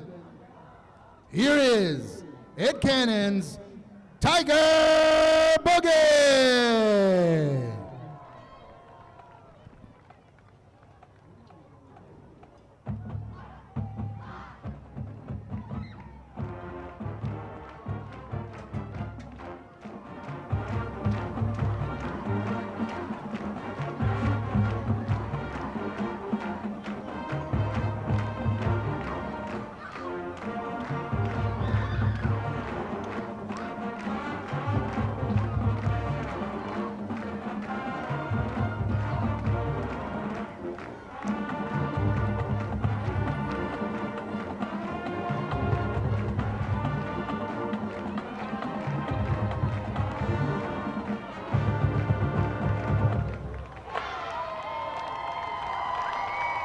On behalf of Conroe High, we wish the student body, faculty, staff of Cleveland High School a great school year, and we wish the Cleveland Marching Band a successful season.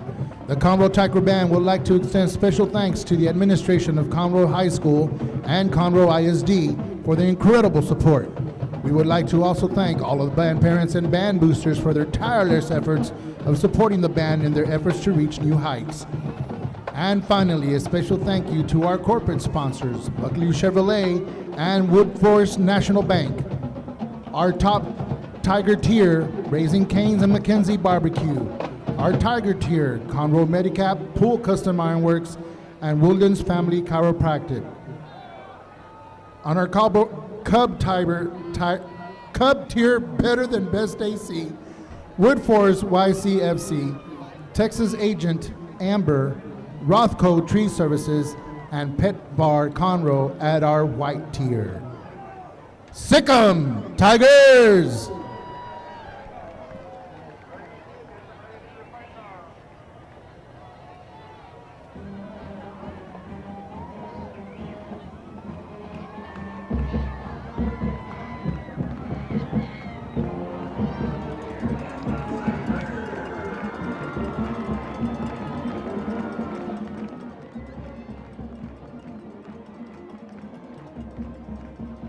And we are back for the second half of this matchup between the Conroe Tigers and the Cleveland Indians, as the Tigers will run through the Tiger one more time this season here at Buddy Moorhead Stadium.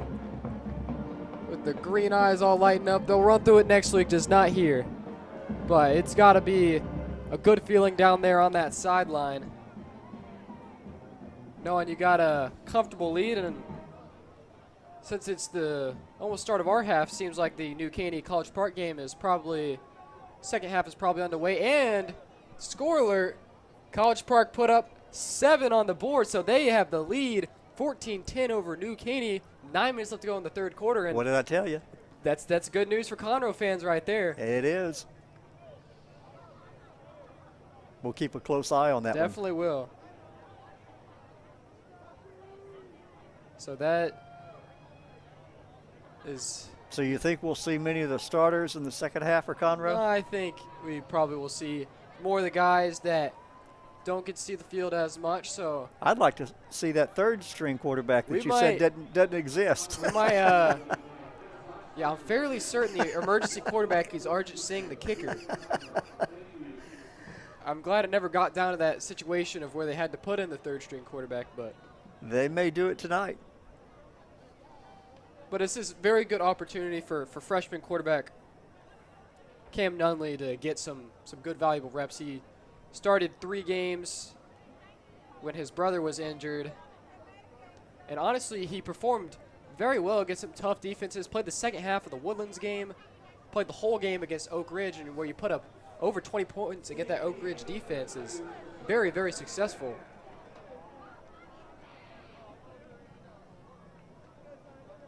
So Cleveland to receive the ball first here in the second half.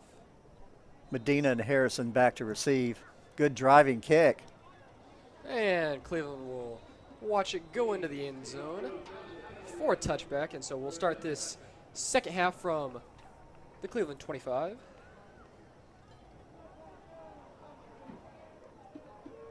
So I understand you have some stories to tell about some of these players. Yeah, we'll see some of these players making some plays, and I'll throw in some stories. But I believe I do see number 34, Nate Morris. Nate and I, we go way back. Went to elementary school with him. In 6th grade, he was on my DI team, which stands for Destination Imagination. And we had a great, it was like a performance. Made it all the way to the state qualifiers for that. Had a blast. So Nate's one of my good friends, and glad to see him out there as we see a handoff up the middle.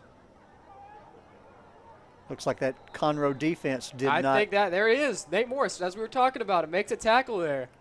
Maybe I should just talk about all the players, and they'll all make some plays. So gain of 1 there for Cleveland. Looks like Cleveland may have a new quarterback in there. I'm trying to. No, I think that's still 18. That's still. Okay, I'm sorry. Yes. Guilty? But these jerseys, this is no underestimate. You see the close-ups on the live stream; those you can see the jerseys very well. But up here, very hard. Penalty flag on the play. Good eye, and they're going to call it down as Conroe signaling that they stripped the football, but offsides on Conroe's initial indication.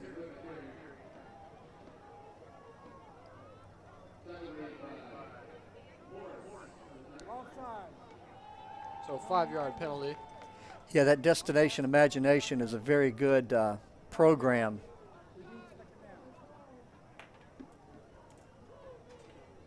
My daughter was in it. They had it was a challenge to create something that could move balls in most number of balls in the shortest amount of time.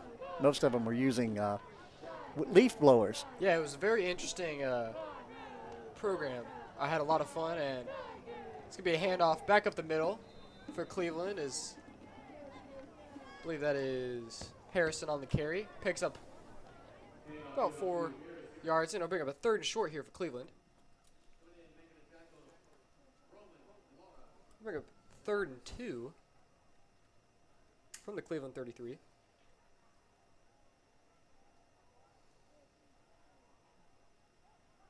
Looks like one of the Conroe defenders jumps offside, so it's going to be a free play. They're going to heave it down there. And it's going to be incomplete, but more than likely going to be a first down. There was a indication. Big jump. Yeah. Offside. Looks like they're stopping the clock. We had thought maybe with the score being so lopsided that they might run the clock continually. But that has not been the case. Maybe the fourth quarter. We'll see, as that will give them a first down.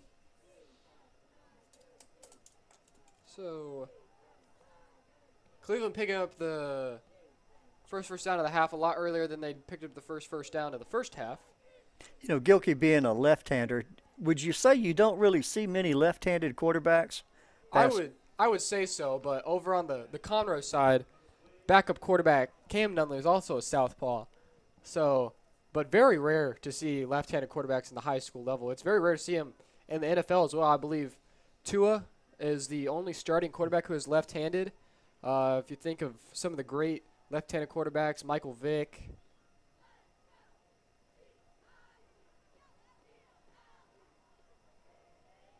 From a technical perspective, I don't think there's any disadvantage to being a southpaw quarterback. No, it does not. His run is absolutely stuffed here on second down. So it'll bring up a 3rd and long for Cleveland. Gain of 1. Logan Rogerson, one of the other seniors, was on my 8th grade basketball team for Pete Junior High. And there was a lot of football players that were on that 8th grade basketball team, and that was a special team. It was a very, very special team. We got motion across the line. Gilkey back, flings to the right side, looking for Medina, and it is incomplete. So that'll bring up. Looked like he was looking for his receiver to turn up field, and he was doing more of an out route. So possible miscommunication there by the quarterback and the receiver, as Gilkey, not the main quarterback. Still no indication as to why Ruben Mendez is not playing tonight, but not playing. So we'll see Andy Medina, who has been the guy they've called on for punts tonight, will punt it off, and low snap, but punt is blocked, and it looks like we're going to take it to the end zone. Touchdown, Tigers! Took it to the house. Yeah, it was a low snap, and by the time the punter was able to pick the ball up. It's number 31, Ronaldo Strukin. I don't think there are any flags on the play. He's also a senior, so looks like everybody is getting involved here tonight. So currently 62-0. PAT attempt is coming up. Odell, Greg, Singh, the order. The ball will be touched here more than likely. That is the same unit as they had last year, so all seniors. Snap, hold, kick, right through the uprights. So Conroe able to score on the special teams off the block punt. I don't know who initially made contact to block that punt. Looking on the replay there. Might have been number 19, Keelan Harris, who first made contact on that blocked punt, and he is the one who recovered the first fumble of the game. So making some noise on the special teams. Keelan Harris played some YMCA sports with him when we were younger. Baseball, basketball. Very shifty, quick. Believe there are a lot of people that had leadoff in baseball. So what you might call a speedster, huh? Speedster, yeah, left-handed too. So gets out of that box, sprints to first base. I bet we see a lot of fresh jerseys on the Conroe side of the ball now. Totally agree. Being senior night, final home game. And as of right now, if everything holds, I'm going to go double-check that score of the New Caney. Oh, well, New Caney just scored a touchdown. Currently 16-14. I'm not sure if they have kicked the extra point or not, but that extra point, if they have missed or got blocked, or if they haven't tried it. But a 2-point game is a big difference between a 3-point game, David. Oh, absolutely. Absolutely. I told you I think a field goal was going to win that one. You did. That one will go out the back of the end zone, come back for a touchback. 9:18 left to go in the third quarter. You know, it's probably a hard coaching decision on how to play, who to play here in these lopsided games like this. You want to give the younger players a chance to play or give them some experience, but at the same token, you want those seniors and older players to have as much time in what will probably be their last home game of their organized football career. Looks like the referee is indicated for some sort of penalty. Not sure what it was, but move. Well, they're going to mark the ball on the 30-yard line. So some sort of 5-yard penalty on that play. Did not see the indication.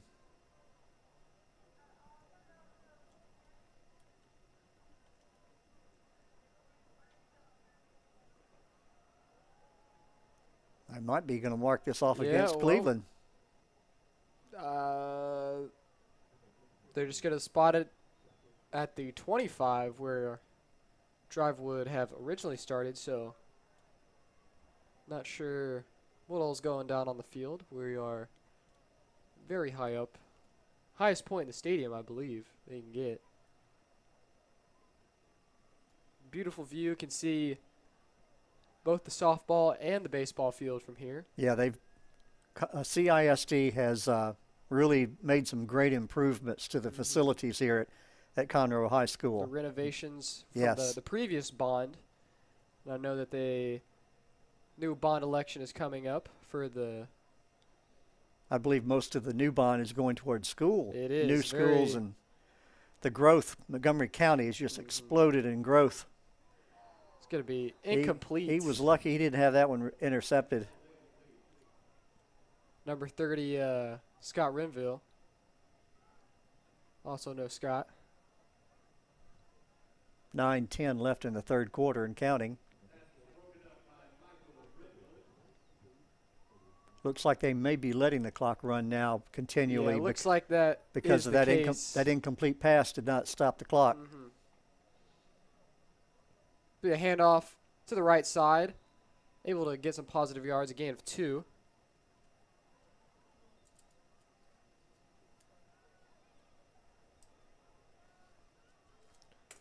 But another 3rd and long for this Cleveland offense. So Cleveland looking to get that first down.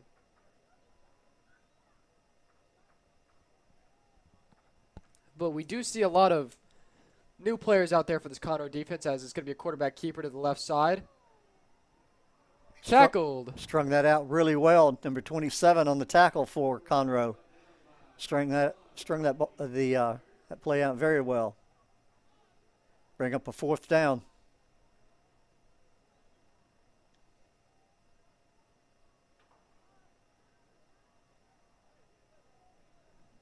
Cleveland at this point going for it. Now it looks like he may drop back into a punt position. Yep, I think. Yeah. He's going to punt that's good punt. Talking about earlier in the game. It might actually. Yeah, kind of caught Conroe a little flat-footed. They didn't have anybody back to receive. So, great field flipping punt there. So. Yeah, they've. Looks like they did work on all of the fields here. A lot more parking. Yeah, that's been my high school career has been a lot of construction here at Conroe, but I know the production crew here for Conroe ISD Athletics likes this press box a whole lot more than what they definitely do. We were talking about that earlier. The production crew, the guys who are the live action director, the replay director, they were basically working out of I'd call it an off-site closet. There's a building, old field house, and they it was literally a closet, so they had no view of the field. Nunley pitches it outside, able to pick up some room. Cameron Menifee on the carry, another senior. But Gain of about 8. now they can actually see the field. They can see what's going on the field. Before they could not. I know right now they are currently next door to us, just separated by a glass window, so they're working very hard in there. Everything you see on the screen ran by them, so give a big shout out to them as it's flung to the outside. Odell with the catch, and there is a flag down on the play. He made enough for the first down. Yeah, it but looks like they're indicating for a hold. That'll bring it back. You're probably in a great position, Sam, to talk a little bit about the fact that most of the staff who are putting on these games are students. Yeah. Am I correct? I would say so. Most of the cameras down on the field are ran by students, and then you have some students in the production room. I know Mr. Landry's the director for tonight. He's the audio-visual teacher here at Conroe High School, so he knows what he's doing. As we have Nunley back in the gun, snaps, hands off. Menifee looking for some room and doesn't find any. That's one of the rare tackles for a loss against Conroe tonight. It's just felt like Conroe's been able to get any yards they want to at will, but. So the kids that work the cameras at these productions, these ball games, they're probably doing that as part of their coursework. Am I correct? I would say so. Yeah, they got KTIG as the school's news network, and so they put on game shows, school news. We have a show called The Roar, which is similar to like The Voice, if you know what that show is. It's Nunley flings it downfield. Oh, just overshot him. Tad overthrown by Cam Nunley, looking for Keegan Odell, one of the seniors. Good strong arm for a freshman. Yeah, very, very so. His pocket presence is very keen, and this is the first time we'll see Arjit Singh come out as the punter tonight. First punt for Conroe. I'm waiting to see him quarterback. You told me he's third string quarterback. I want to see him quarterback. I believe his title is emergency quarterback. But maybe, I don't know, maybe they'll throw him in there the last drive. Cleveland got Medina back to receive the punt. A lot of time. Not a very good kick. It looks like it'll go out of bounds around the 50. I guess when you've been kicking PATs all night, you get yeah. It's kind of odd to punt one. So 5:14 left to go in the third quarter. And clock has stopped. I guess they just stop it between and change of possession. It was running continually before. Currently score is still 16-14 College Park, so it looks like New Caney either missed or got extra point blocked. So a field goal will win it for College Park, right? So and I believe it's College Park ball at their own 20 is the update I see on Max Preps. And we still have Gilkey in at quarterback. Heaves it downfield. Has a man open. A man wide open. Dropped. Couldn't come up with it. By Medina. Couldn't come up with it. No, he could not. Ball was underthrown a little bit, but was able to get underneath it. But couldn't hold on. That would have been the deepest penetration tonight. Yep, it would have. By the Indians.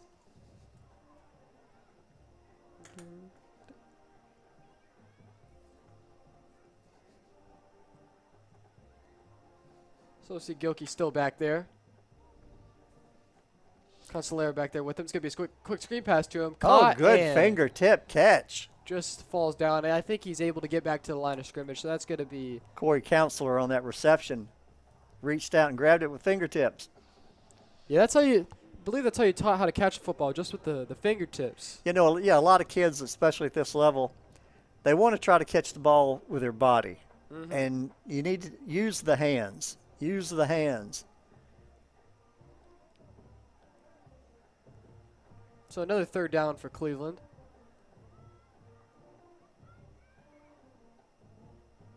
Gilkey gets the ball.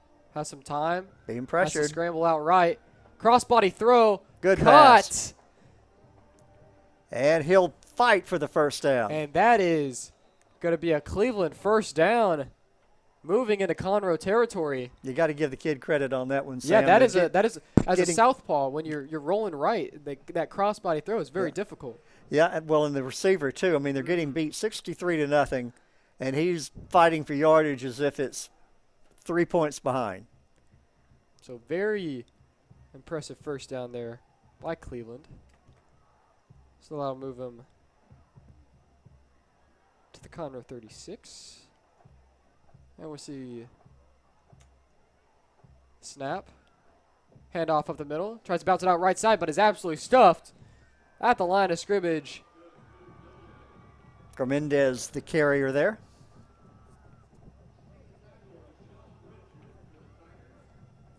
Deshaun Richard there on the tackle. Another senior. No gain. I'm sure Conroe wants to try to make this a shutout game if they can. They help the defensive stats. Gilkey's going to take a shot deep. Overthrown.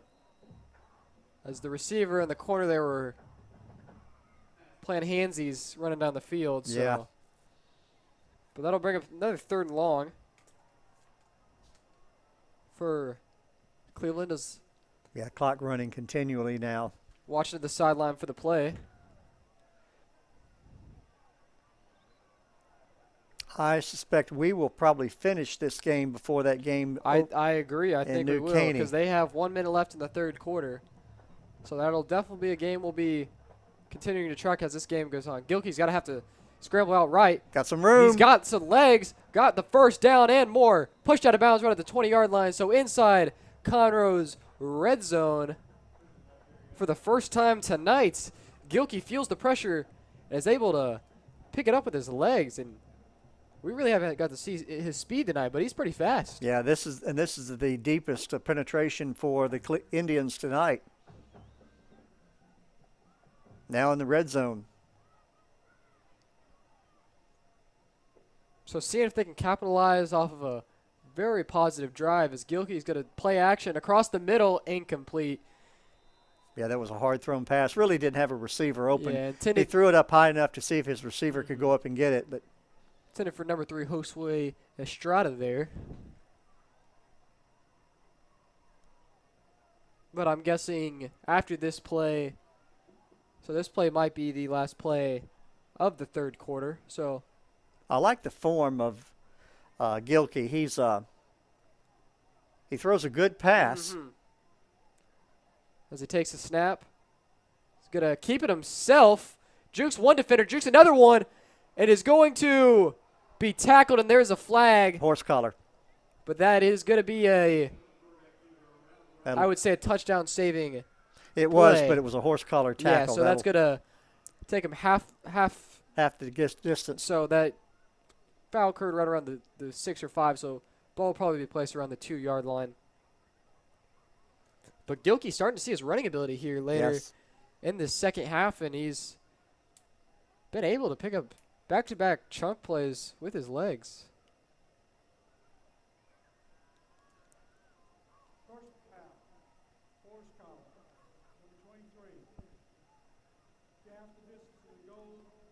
Be a good test here for the Conroe defense. Yep, red zone defense hasn't been tested. This is really goal line defense, which hasn't been tested at all tonight.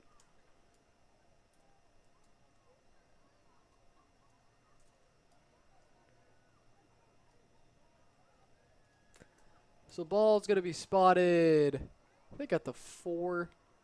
I think they're still trying to figure out where to spot the Scoreboard ball. says it's on the 2. Okay. Maybe it's on the 2 then. They're going to let the clock run out. Yeah. So as we end the 3rd quarter here, Conroe 63, Cleveland 0, but Cleveland knocking on the door of the end zone. So Conroe's shutout is in jeopardy. In jeopardy here.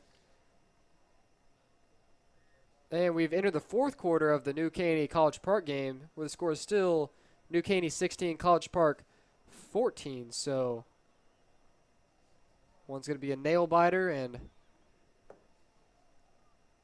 we'll see what happens. Hope College Park can pull that one out because I would love to see that. You want to get the matchup for the fourth. I want the matchup next week between College Park and Conroe, with the winner going to the playoffs.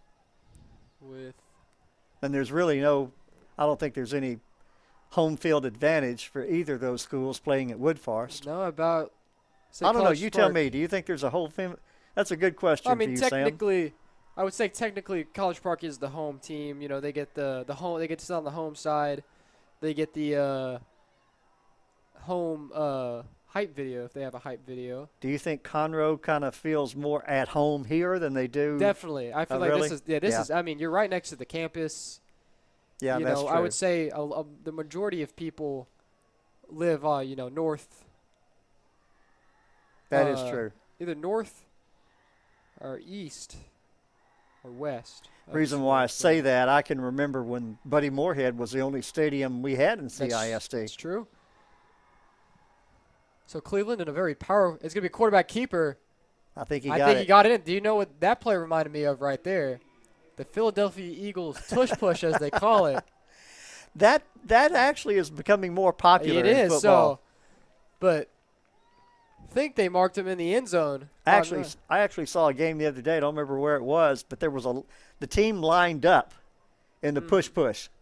So Cleveland breaks Conroe's shutout here early in the fourth, making the score 63-6, as we will see PAT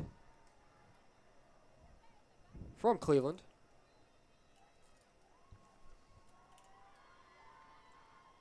Moses Sanchez, I believe that is for the extra point.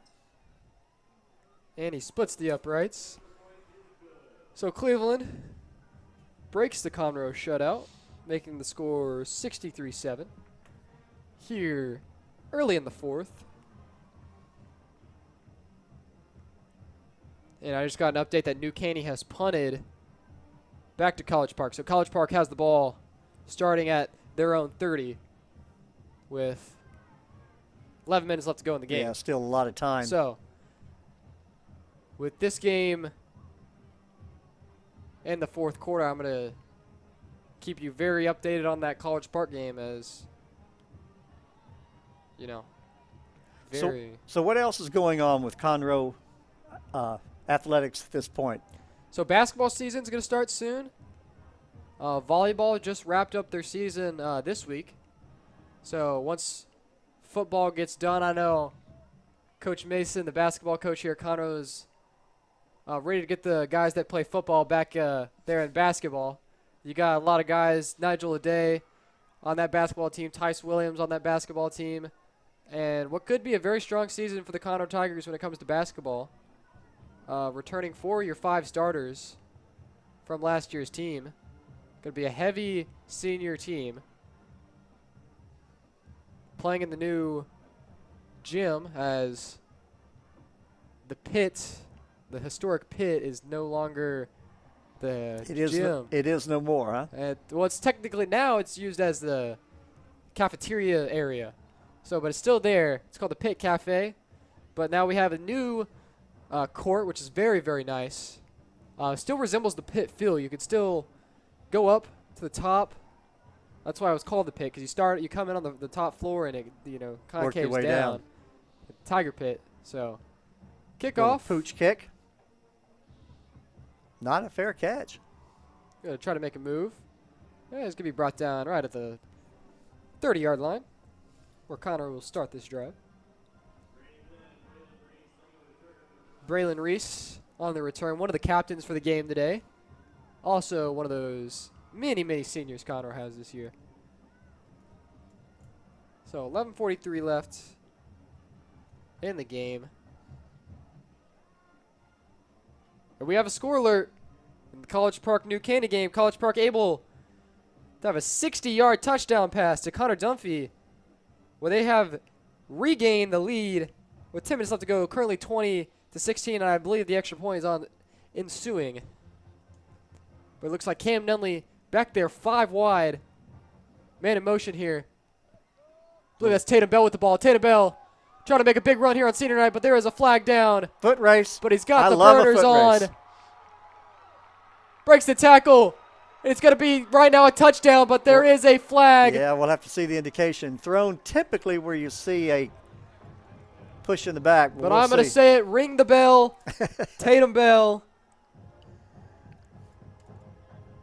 Yeah, outran everybody there. Holding is the initial indication against Conroe. Oh, this one will come back. That one's got to hurt the team, though.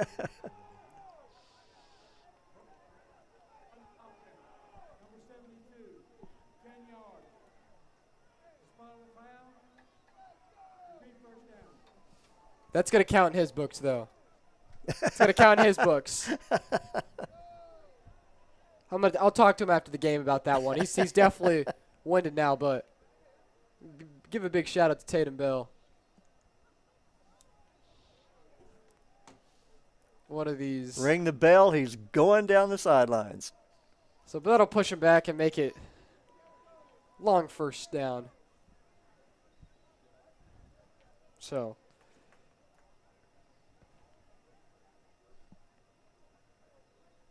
Clock stopped with 11:13 left in the game.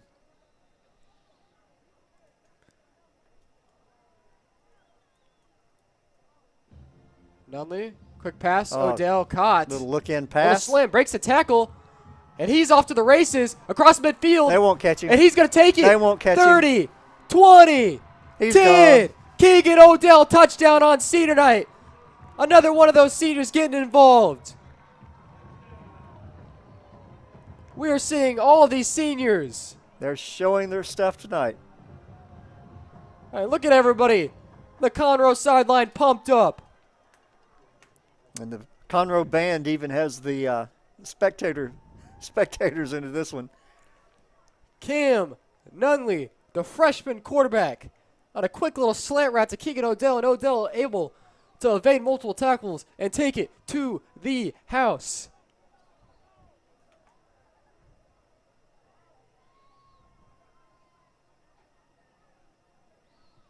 Singh splits the uprights, as that is the 10th touchdown on the day for the Tigers. And we'll look here at the replay. Just a little play action right to Odell. Little look-in pass. Broke a tackle. And then he was off.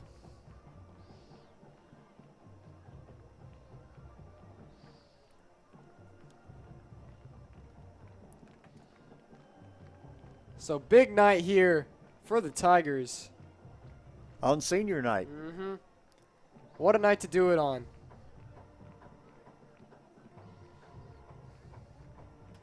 "78-yard touchdown pass for Cam Nunley. Maybe he's trying to outshine his brother here. I think they call that fight song Tiger Rag. Is that correct? Oh, I'm not necessarily sure. I couldn't tell you the name of the direct name of the song, but I've been hearing it a lot tonight. But it looks like that College Park might have missed the PAT as well, so it's currently 20-6 in that game. College Park has the lead. 20-6? No, 2016. My apologies. Yeah, 2016. College Park over New Caney. 10 minutes left to go, so we'll keep, as we said, updated. That still puts a they got to have more than a field goal to take the lead. And if you want to follow along, I just looked up New Caney versus College Park on Max Prep, so you can follow along at home. As Singh's going to kick off. That'll go into the end zone for a touchback. And speaking of big games, there's a very big game happening tomorrow at 1 o'clock. There is. You're going to be there. I am. I'm going to be on the call for the Woodlands Willis game. So who are you picking in that one? I think, it's going to be a close game, but no team has stopped the DJ Lagway train. And so I think Willis might come out of it. And I just saw my principal, Dr. Smith, who came over and showed me what the song is called, the Tiger Boogie. There we go. So I think I knew it was called that, but didn't want to be wrong. But thank you, Dr. Smith. And so, yeah, big game. Make sure you tune in. That's going to be on our other YouTube channel, CISD Athletics - Wood Forest Bank Stadium, 1 o'clock tomorrow on Saturday. As Cleveland hands it off the middle. I think when you look at on paper, we were talking a little bit earlier about the game. the Woodlands has given up a lot of points this year. Their defense may have some cracks. They gave up 68 points to combined to who was it? Oak Ridge and New Caney. And New Caney. So that's but by the same token, people say, well, Willis hasn't seen a good hard-nosed, little short run there, a good hard offense either. But I don't know. That Lagway, C.J. Lagway, that kid is awesome. He's the real deal. Yeah, he can throw a football like it's a Nerf ball. Yeah, off either foot. It's amazing on the dead run. Yeah, DJ. Just been always a big kid. Actually played on my YMCA basketball team when we were 4. We have an award called the Hustle Award, and he actually won that on the four-year-old basketball team. He won the Hustle Award the one year he played on my team. So that goes to show how talented and how much grind he puts into any sport he plays. His freshman year at Willis, varsity. Cleveland down to 4th down here, but I'm sure they'll probably go for it. Yeah, and I understand he is a true scholar athlete. Yes, he does everything. Very great person. Very active in the community. Very active in the community. And that's really what's brought that football team together. Just true leadership. Very true. Excited to see what he can take at the next level at Florida and possibly even maybe one day the NFL. And it's going to be a punt by Medina. Booming. And nobody back Nobody there. back to receive. No need to put anybody back at this point. Leading this one 70-7 at this point. At the 34-yard line.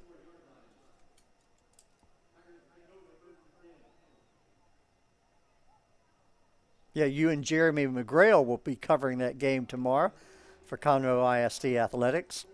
Yep. 1 o'clock kickoff, right? 1 o'clock kickoff on the Wood Forest Bank channel. So not the Moorhead channel, but the CISD Athletics - Wood Forest Bank Stadium. I bet there'll be a few people to show up for that one. I'm sure. And it was, got postponed due to the rain. Yep. And so, but as of right now, weather looking good for tomorrow. So it should be, weather should not be an issue. So actually, there was a tornado warning not too far away from the stadium. Very true. As we see Nunley still in there. Be a quick screen pass, right side. Good open field tackle. Number 82, Caden Sewell. Good open field tackle there by number 22 for Desmond Woods on the tackle there for Cleveland. He wasn't going to let him get away that time. No, he was not. And so we see a lot of these seniors in the game. Nunley hands it off to number 1, Nick Medina. So both teams, number 1 on the team, last name Medina. Tell me something, Sam. I've noticed recently, and maybe I haven't been paying close attention, but I can, I've got a few years on you, but I don't remember so many 0 players or players carrying the number 0. Yeah. Who started that? That's a good question. Now it seems like everybody wants to be number 0. I don't know if there was some sort of rule, as Tatum Bell is going to pick up the first down here. If there was some rule where it allowed more players, because I now believe that defensive players can wear 0 in the NFL, and I think that has become a big factor as Nunley is going to be 5 wide here in the gun. Tatum Bell's going to go into motion here. It's going to be another handoff to him. Similar play that he got the touchdown, and we're going to see a flag. Yeah, that's probably going to be a push in the back or hold. Yeah, last time they ran that play, he took it to the end zone, but was called back. So. Yeah, every team nowadays has a 0. I don't think we see that in baseball yet, do we? Ooh, that's a good question. I don't think so. You see it in basketball. You see 0 in basketball as well. Mm-hmm. So that'll push the Tigers back to the 36. Again, Nunley back there. Cam Nunley in the 5 wide. 6:48 and counting in the game left. Nunley looks left. Braylon Reese makes the catch. Pick up a gain of 5 there.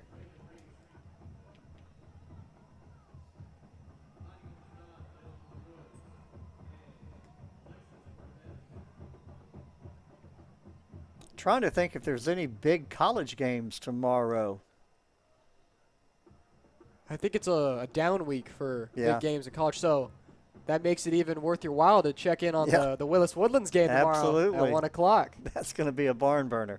And it's going to be quarterback keeper for Cam Nunley. The freshman, lowers his shoulders and initiates contact. He You ran that usually like don't see that out of a freshman. he looked more like a fullback than a quarterback. He was trying to run somebody over. That is a big-time play, Cam Nunley. For a freshman. Showing off the muscles. Picks up the first down, crosses midfield. 5:45 and counting left in the game. He'll be something special when his time comes around. Once his brother. He's surely going to put on some more size. Oh, yeah. It's going to be hand off to Tatum Bell, but good Cleveland hard hit defense there. Taken down by Isaiah Harrison for Cleveland. And we got a score alert in the College Park New Caney game. New Caney has tacked on a 25-yard field goal.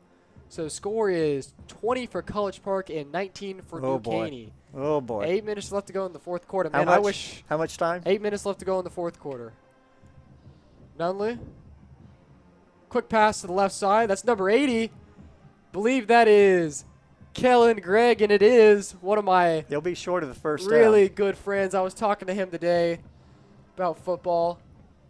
Said, I was like, I hope I get to see you in the game, and we do get to see him in the game. He's the holder for Arjit Singh, and been done a very good job tonight, as Arjit has not. You know, holders don't get a lot of credit. No, they don't. They get overlooked too often, and that's a. I mean, if they don't get that ball set down right, the kick ain't going off. Yeah, Kellen Gregg, we last, guess it was summer, we got a bunch of friends together and played in a little AAU basketball tournament, and first game he scored over 30 points, so he's a multi-sport athlete. As Tatum Bell makes a stiff arm, as there's going to be a flag on the play. Yeah, he's going to be short of the first down. We'll have to check the flag. Looks like it's going to be a hold. Coach trying to talk the ref out of it. You know, I've never seen a coach talk a ref out of a penalty. Have you? I have not. It's going to be a face mask, so that's going to be in favor for Conroe there. So they'll pick up the first down with. Well, then he was pleading his case. Yeah. Yeah, but I'm glad to see. I've seen a lot of seniors tonight. I'm really glad to see everyone getting incorporated here and their last home game at Buddy Moorhead Stadium. My last game here at Buddy Moorhead Stadium as well. So. Yeah, as a commentator. Yep. Nothing relating to play to the O-lineman. Again, it's only fitting, as they like to say in the South, that you be the lead commentator tonight, Sam. Look at there. Look at there. Look at there. Breaking tackles. Still on his feet into the end zone. Menifee. Would not be denied. Touchdown. And let's tack on another senior touchdown for the Tigers. I'm going to have to go back and see how many different seniors scored a touchdown tonight. 11th touchdown of the night for the Tigers. I know. They're going to have to give away a lot of game balls Yeah, tonight. they are. I think that's at least 6 different seniors who have scored a touchdown. You had Nigel Leday, who got in there earlier. Keegan Odell. Menifee just got in there. Trying to think back at who else. And we really have to tip our hats to Cleveland. I mean, they came in here really undermanned, but yet they're still out there fighting. Able to put on points here. Putting forth the effort. Arjit will split the uprights.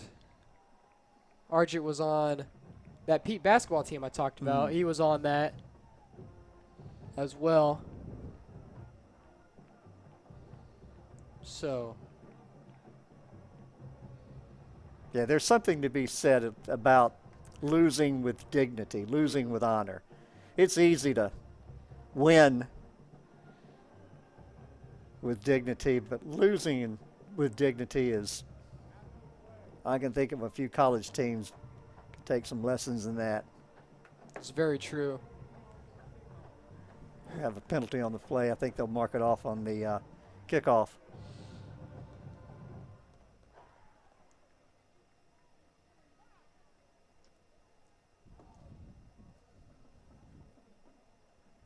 How much time is left in that game in New Caney? I believe currently says 8 minutes. It's 20-19. I mean, I told you they get through before nail we biter. will. Yeah, they will. So,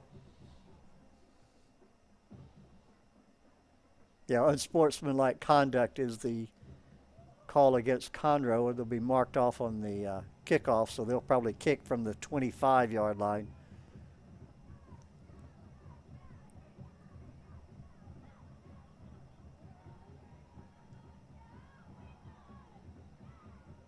Well, Sam, you'll be off to college next year, so this will probably be the last opportunity that I'll have to work with you. It's been a pleasure. it has. Thank you. I'm really grateful to have this opportunity. It's been a lot of fun every week. Just trying to get better and better and bring a lot of excitement to the viewers at home. I hope make your viewing experience better, and hope I can bring some insight to the game, to the players. I will be listening for your name on the future broadcast. Singh is going to do a little pooch kick. Field him at the 40. Tackled at the 45.